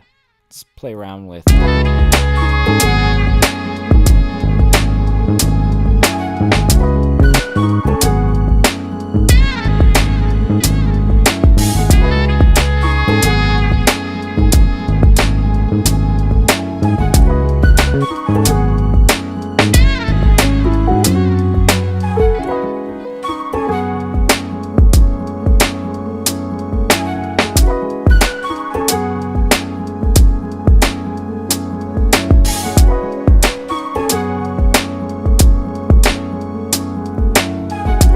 Let's try to bring this up a little bit more. We're gonna pull back on this threshold.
the ceiling a little bit more.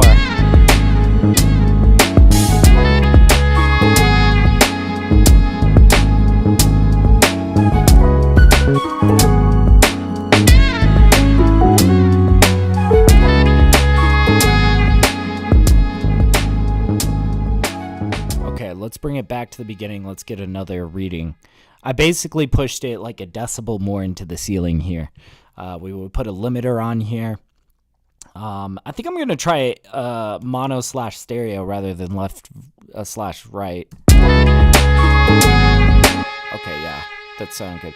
Let's really run it all the way through, all the way back. Let's see what we got here.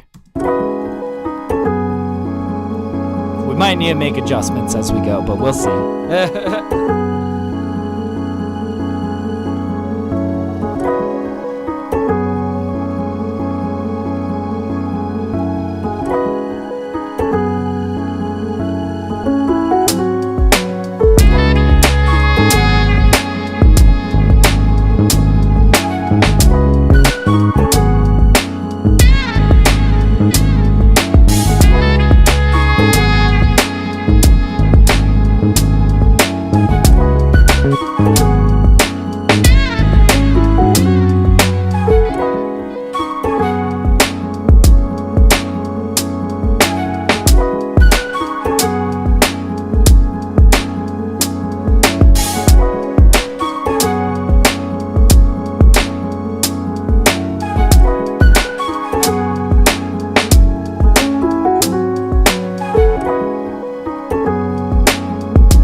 That is so good.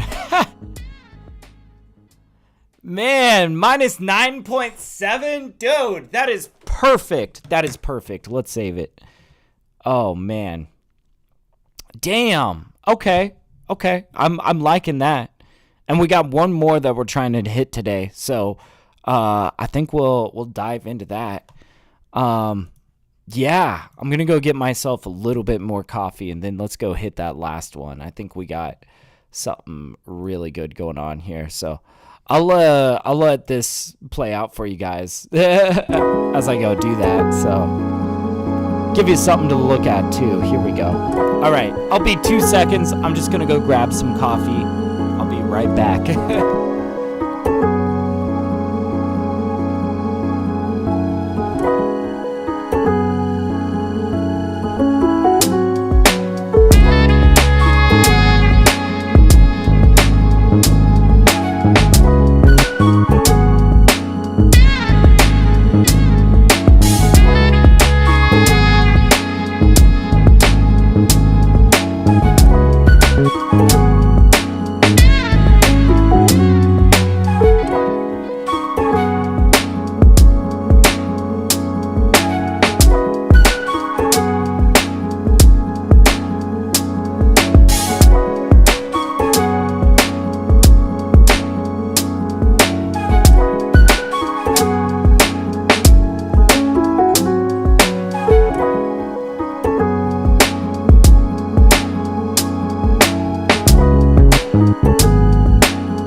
All right, we got one more mix that I'm trying to do today. Let's see, which one is it? Song 973. Perfect. Let's just double, triple check that we've saved this. Yes, okay, yeah, now it's saved. And then let's just dive into this last one. I think we're going to just fly through this last one. 973, 12.2, perfect. And yeah, I can't even remember which one, what this one sounds like. Let's hear it. Looks like it's not too complicated of a track. Let's just see what we got here. Ooh, yeah. Oh yeah, this is a super easy one. This is one for the rappers for sure. I think people are gonna be like spitting bars on this.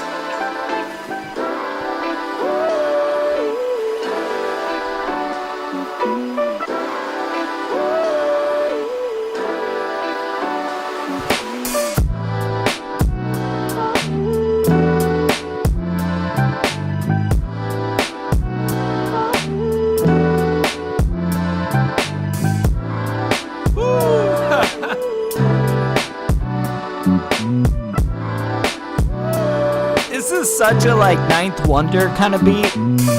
I love it.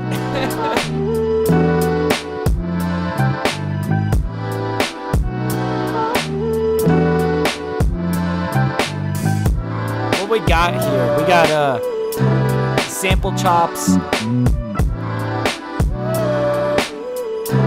Oh, I see I've already done quite a bit of work here. Let's get rid of this guy.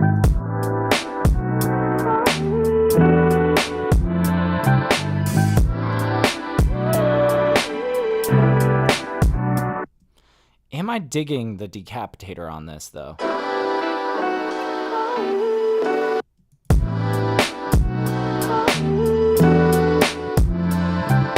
I'm actually thinking, yeah, let's not do the decapitator there.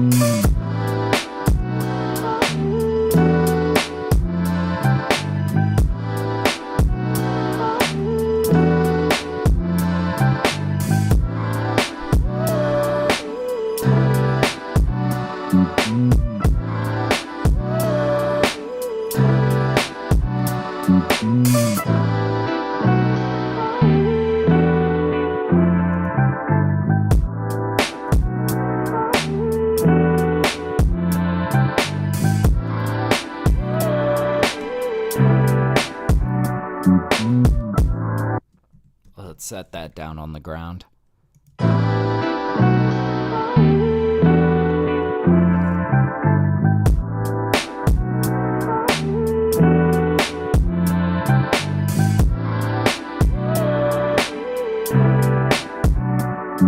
Much better. Okay, what we got here?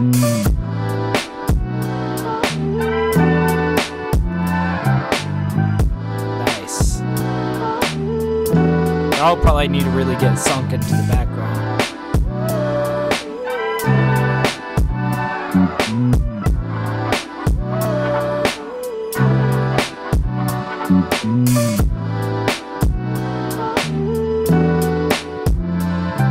Okay. Hey, Mars, what's up, dude? Howdy, howdy, man. How's your day going, dude? Boy, you got here just in time for the last track that we're mixing down. We just dove into this, man. Let's see. I feel like these trumpets are really what I'm going to want to, kind of mess around with a bit. See, that just feels... I feel two ways about this, because I feel like...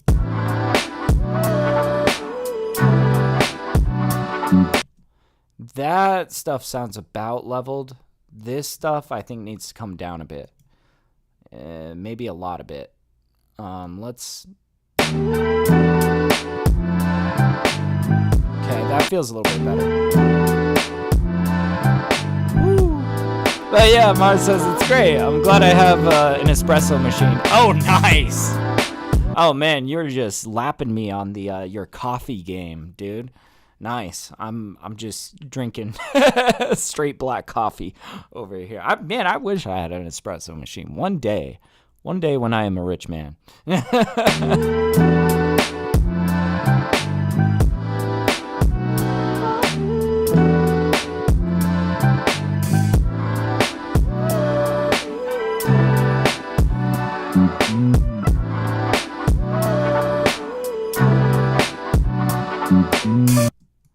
This stuff we might even bring up a little bit.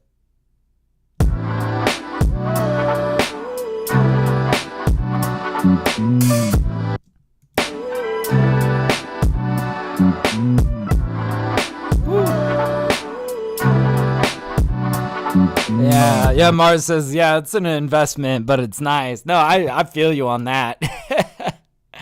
I went to I went to Portugal on my honeymoon.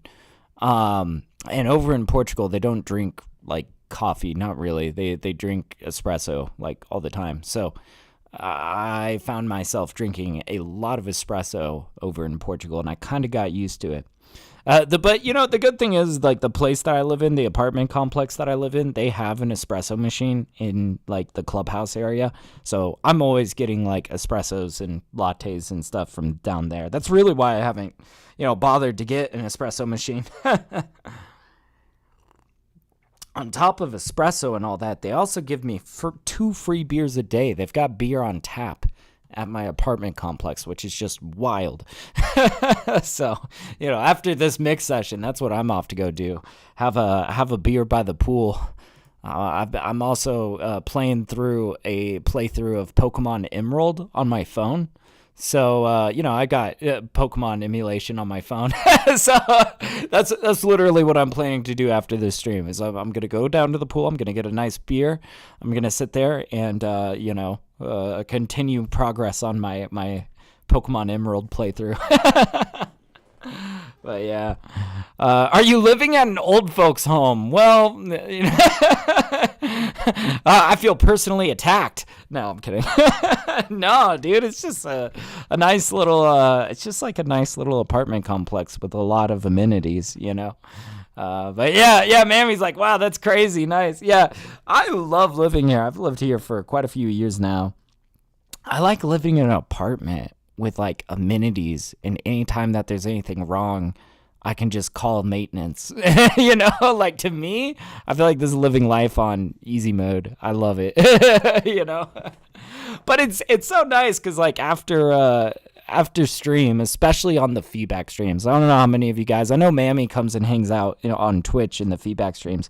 Dude, those feedback streams are like so much fun. And afterwards, I feel like I need to bury my head in sand because, like, I don't know, I'm like yapping for hours and hours about, EQing strategies and shit like that. And by the time that I'm done with like the Twitch feedback streams, I'm like, oh, my brain is melting out of my ears. So, it's always fun. I always go down there after stream with my wife who moderates all these streams. And we get a beer, hang out by the pool, it's good. But yeah. Did you take your meds today, Mr. TapDaddy? Yeah, that's... I like to think maybe I am living in an assisted living home. I'm just too far gone to notice. No. Yeah, on Twitch. Yeah, Mars, you should absolutely come through sometime. It's super fun.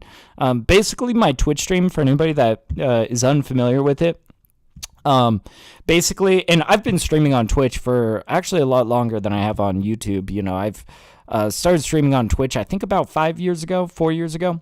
Basically what the stream is if you subscribe to my Twitch channel, then you get access to our feedback queue.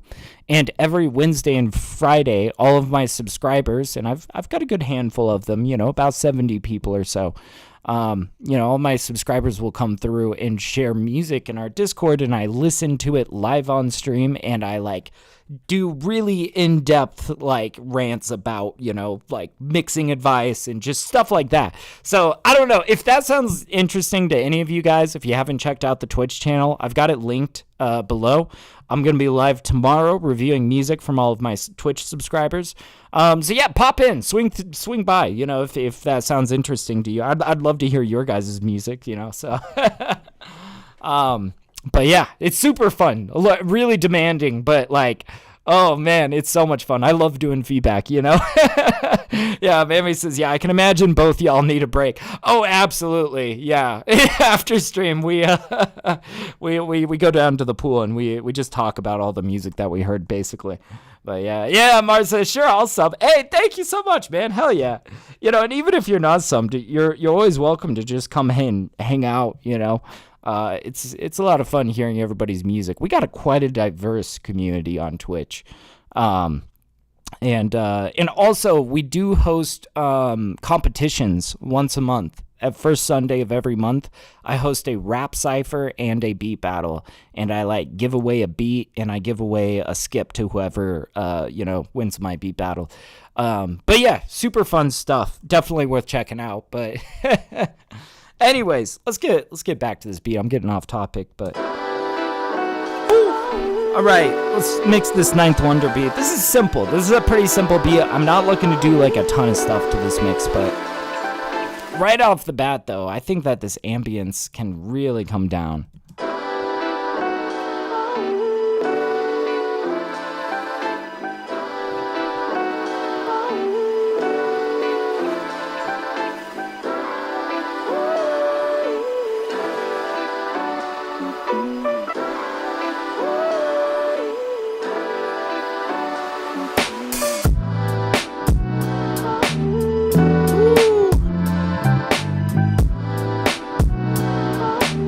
Yeah, Mammy says, yeah, you doing the reviews and Mrs. Tap laying down the law. Absolutely. Yeah, shout out to Mrs. Tap. She is, seriously, my Twitch stream would not function without her,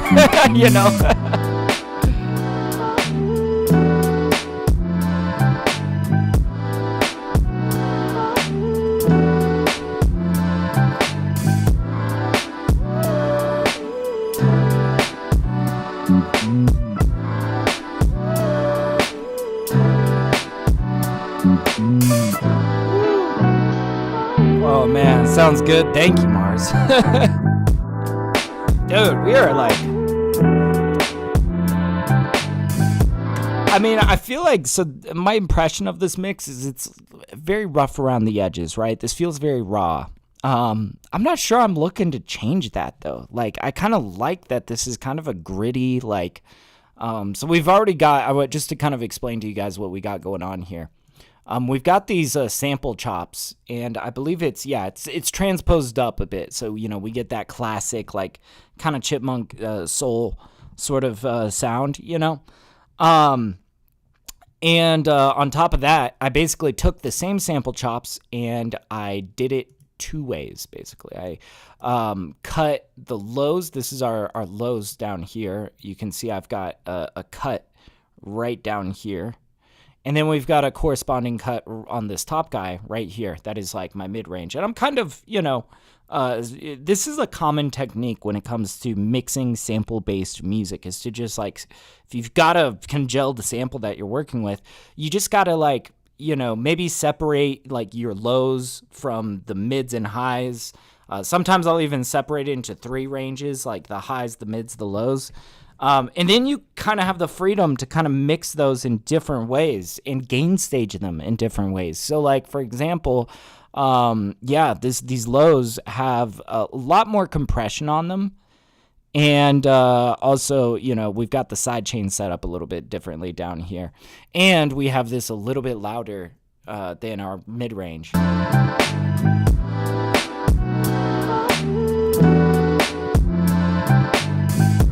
Not sure how crazy I want to get with boosting that though. But yeah, sounds nice and fat. Thank you, Signature. I appreciate that, man.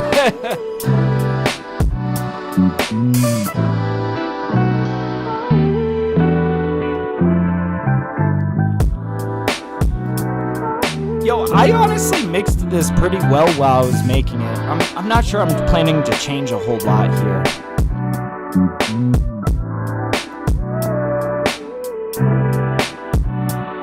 Okay, we are peaking a little bit.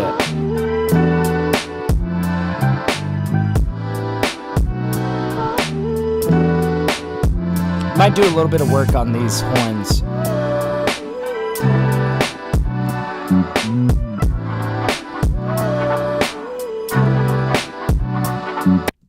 Yeah, let's do a little bit of compression. All right.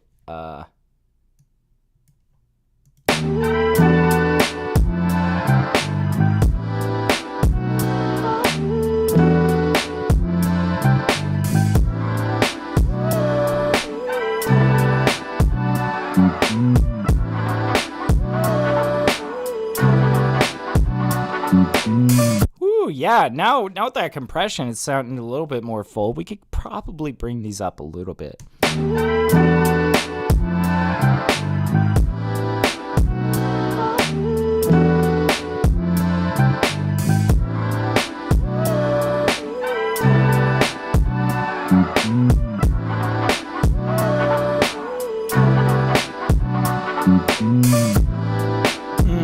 Yeah.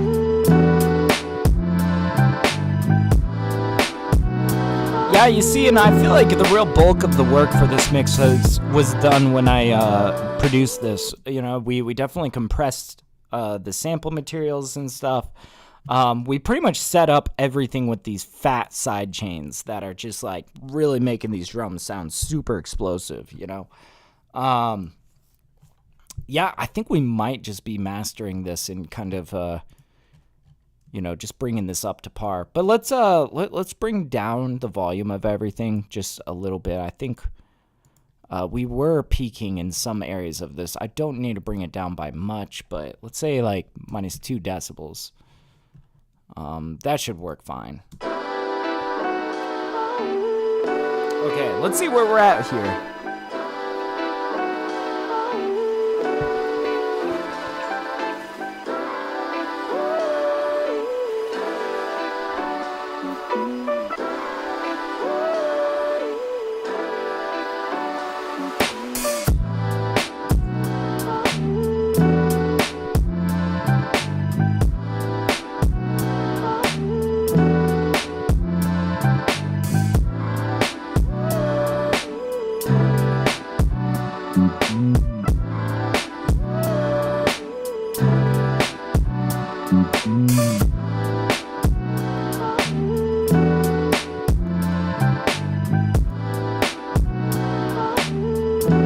Oh, we might widen this guy a little bit.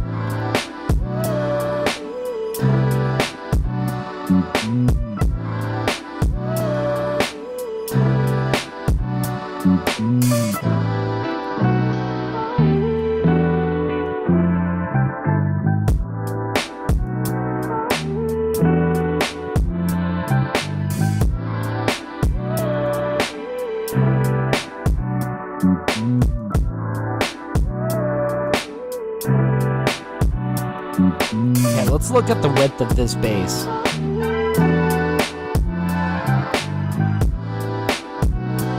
Okay.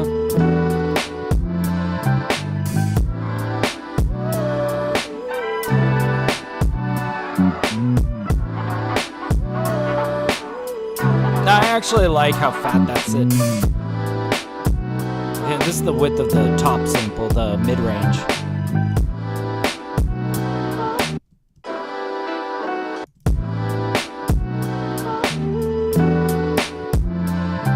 Woo, yeah.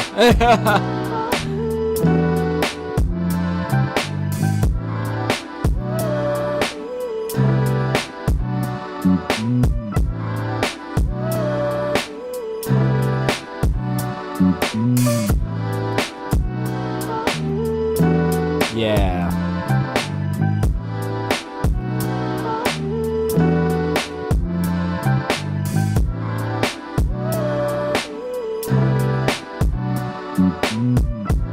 I think this is gonna sound sick once we kind of gel it together with that master compressor.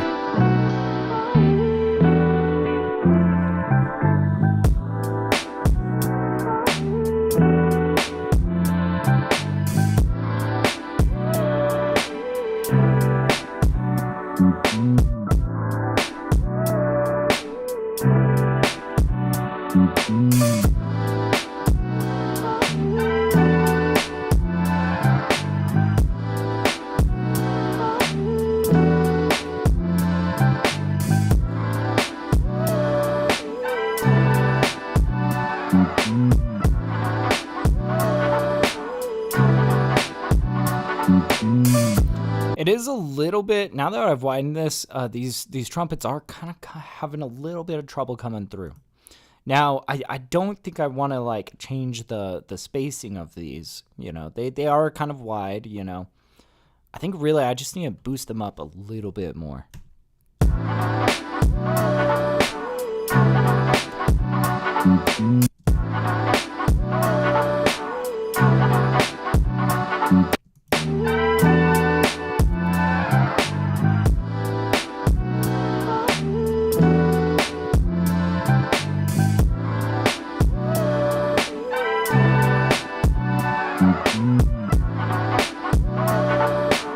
I am curious, what if I got rid of the vinyl filter on this guy?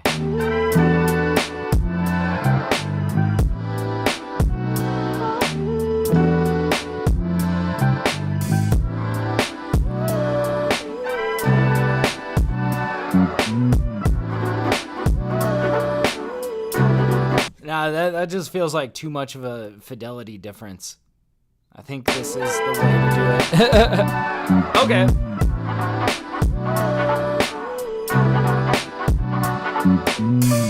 Nice. Okay, yeah. We got something good here.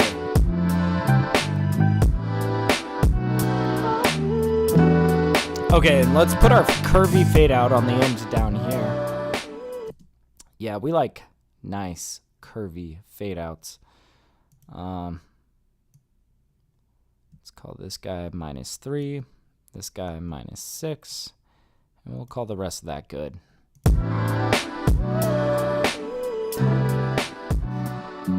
Whew, okay.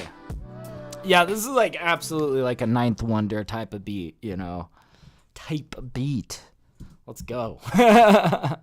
All right, let's start with the mastering process. Let's bust out the Shadow Hills mastering compressor. Boop, there we go. All right, we'll put sidechain on, even though it's already sidechained to high heaven. That is all good.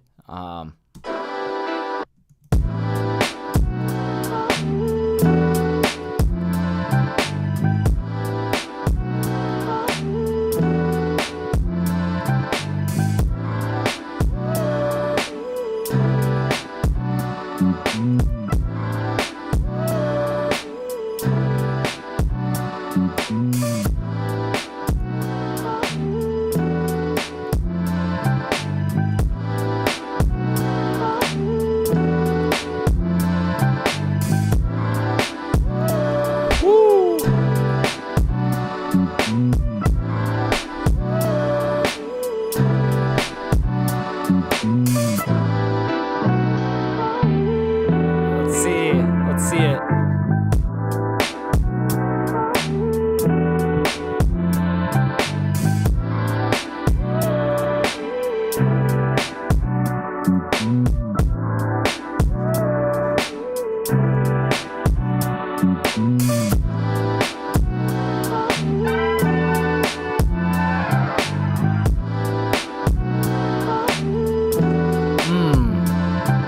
Not sure I like the introduction of these.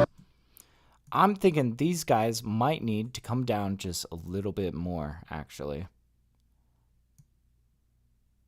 Let's see.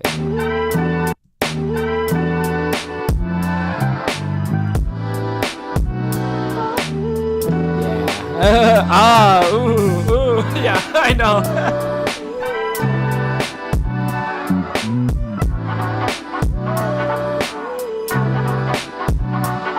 I think that feels a little bit better on the introduction. Let's just back it up a little bit, make sure we like this, you know.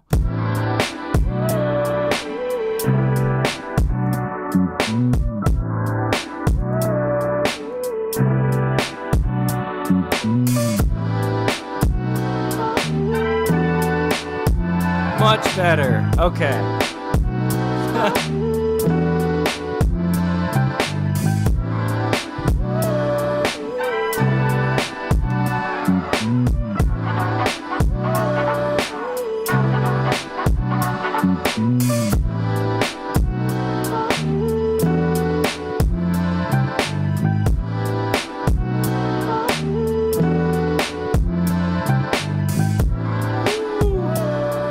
All right. And I think what we're probably going to do is we're going to boost up the master by 1 decibel just to get it a little bit closer to 0. And then we're going to let the maximizer take it the rest of the way. I'm hoping I'm not going to have to get too complicated on this master. I would like to maybe go for something that's a little bit simple. Really kind of depends if we can get it close to -10 LUFS, you know? I think for a track like this, it probably shouldn't be too much of an issue. But yeah, let's go ahead and just boost this up 1 decibel and just make sure that our max peak is below 0. We're going to be paying attention to this number over here in the bottom right, making sure that this number stays below 0. So let's hear it. But yeah, were those vocal samples, or do you use a vocal synth? Good question. That's actually a vocal sample. Really, this is like a full soul sample, you know?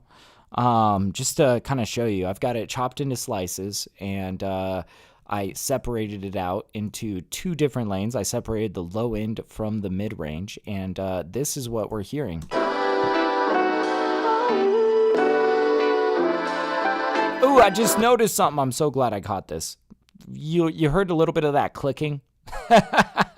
Can't believe I missed that. You can really hear it on this slice. Let's add a little bit of fade in to help, get rid of that.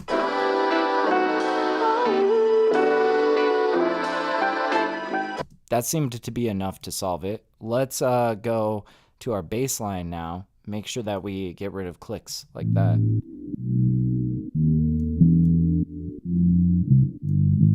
May as well just give it a few milliseconds of fade in. There we go.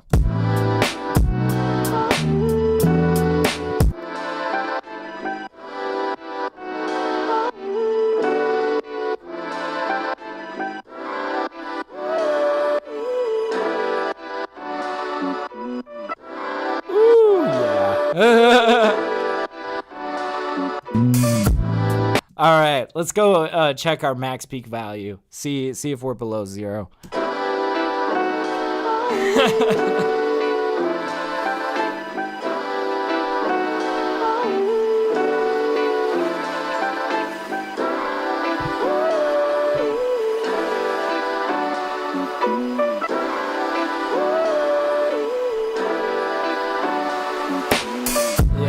Mars is like, I'm glad I brought it up. Yeah, no doubt, man. I'm glad you did too.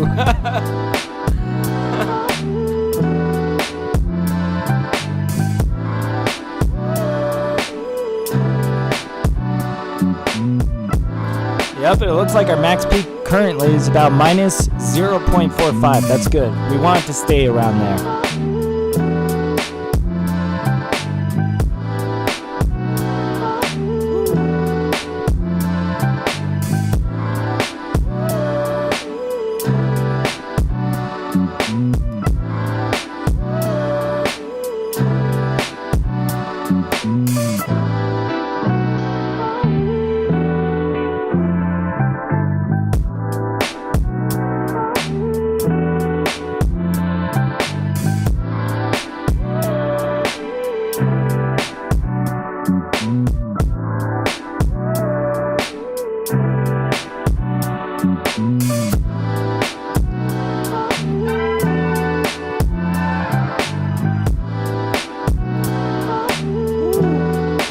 But yeah, Mammy's like, okay, I had to run and get some coffee real quick. Hell yeah, this is like the new coffee club, you know?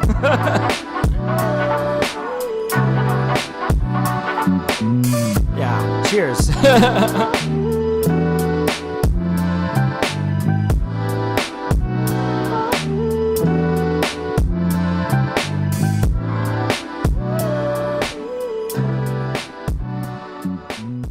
Ooh, yeah, okay. Okay. Yeah, we got minus 0.45. Let's now, we're gonna pull out Ozone, and we're gonna let the maximizer bring it all the way up to 0 exactly. And as you guys know, this is probably gonna get a little loud for a second while it's adjusting. Same spiel as always. Protect your ears. Might be a good, volume warning. Good time to turn the volume down a little bit. Let's bring it back.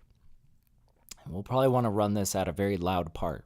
So maybe right here at the beat drop. So, but yeah, Mars says, I just spent the morning doing a full machine cleaning and cycle. What? That sounds tedious. Yeah, I agree with Mammy. Sounds like you've been busy. All right, let's run this. Let's see what we got going here.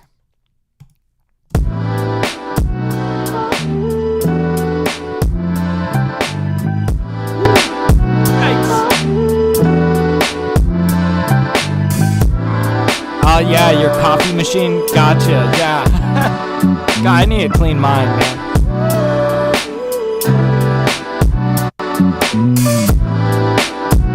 Oh, this actually feels good.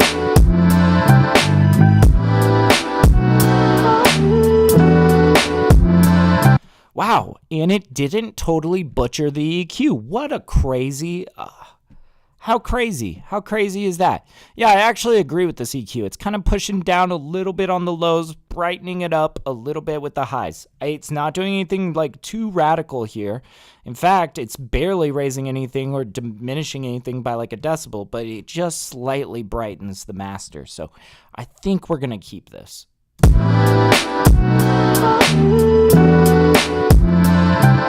Yeah, I like that. All right, let's pull out our loudness meter and let's measure how many LUFs we have right now.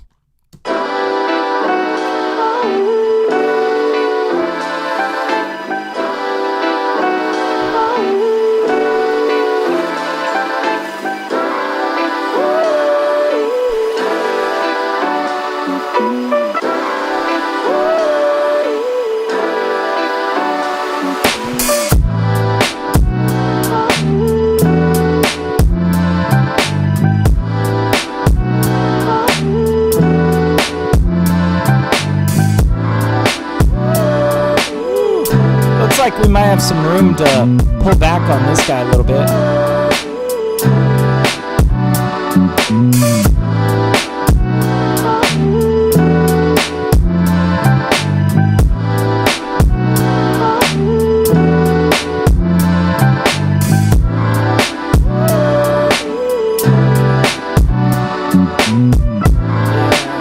It's about minus 10 dB.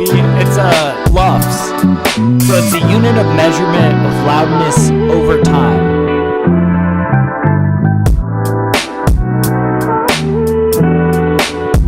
Whew. Let's see where it settles around.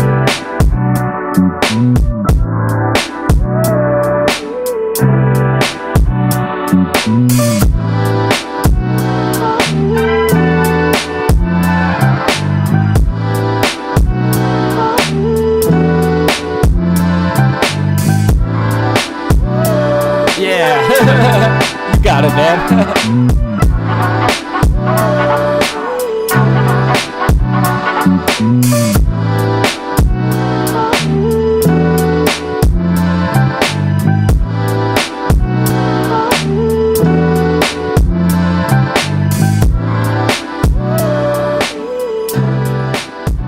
Man, that's like minus 9.4. It might even be a little bit higher than that.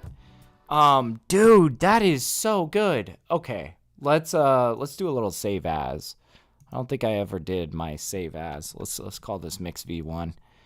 And yeah, I think that's pretty damn good. All right, yeah, mix v1, save. Oh, but yeah, if you guys are curious, LUFS is a measurement of loudness over the course of time. So it's a really good kind of, I don't know, measuring tool for kind of just getting a general feel of how loud your song is, you know? Because, like, the max peak teaches us about, like, how loud it gets at any moment, right? Kind of overall, what is the loudest that it gets to, right? That's kind of like max peak. But yeah, my understanding of like LUFS is it's like a, you know, it's more of a measurement that measures the loudness as a whole, like, you know. So yeah, loudness unit. Yeah, exactly. You got it, man. But damn, I think we got it. Let's just run it back one more time. See our final LUFS value. I think it's up there. I think this is sounding beautiful. Yeah, no, you're good.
Minus 9.2. Oh, dude, that is great. That's a great spot to be in. I like that. Oh, we did it. Let's just make sure we save this again. Yeah, I think it's saved. Yeah, well, there we go. Okay. But yeah, man, before I head out, I just wanted to, first of all, thank you guys so much for keeping me company while I do all this mix work. It honestly flies by, a lot better when I'm just chatting with you guys. So I appreciate you guys. Thank you, Mars, Mammy, Signature. You guys are awesome. But yeah, also, just general reminders. I'm going to be live on Twitch tomorrow reviewing, music from all of my subscribers. If you want to, swing by, shop something by, I would love to hear your music. Link is in the description, I believe. And also, as always, if you need mixing services, if you need beats, I got mixing services, I got beats, I got tons and tons of beats for you guys to check out. I'm dropping 30 beats over the course of 30 days, and today is day 4.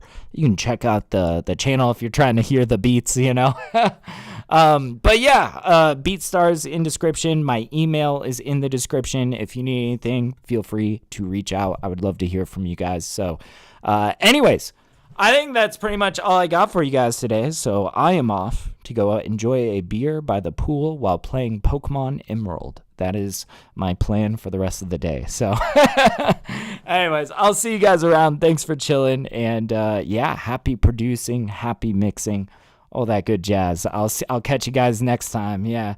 Now begins the loudness wars. Is that a challenge, Signature? Yeah. No doubt. Anyways, I'll see you guys around. Thanks for chilling. Peace out, guys.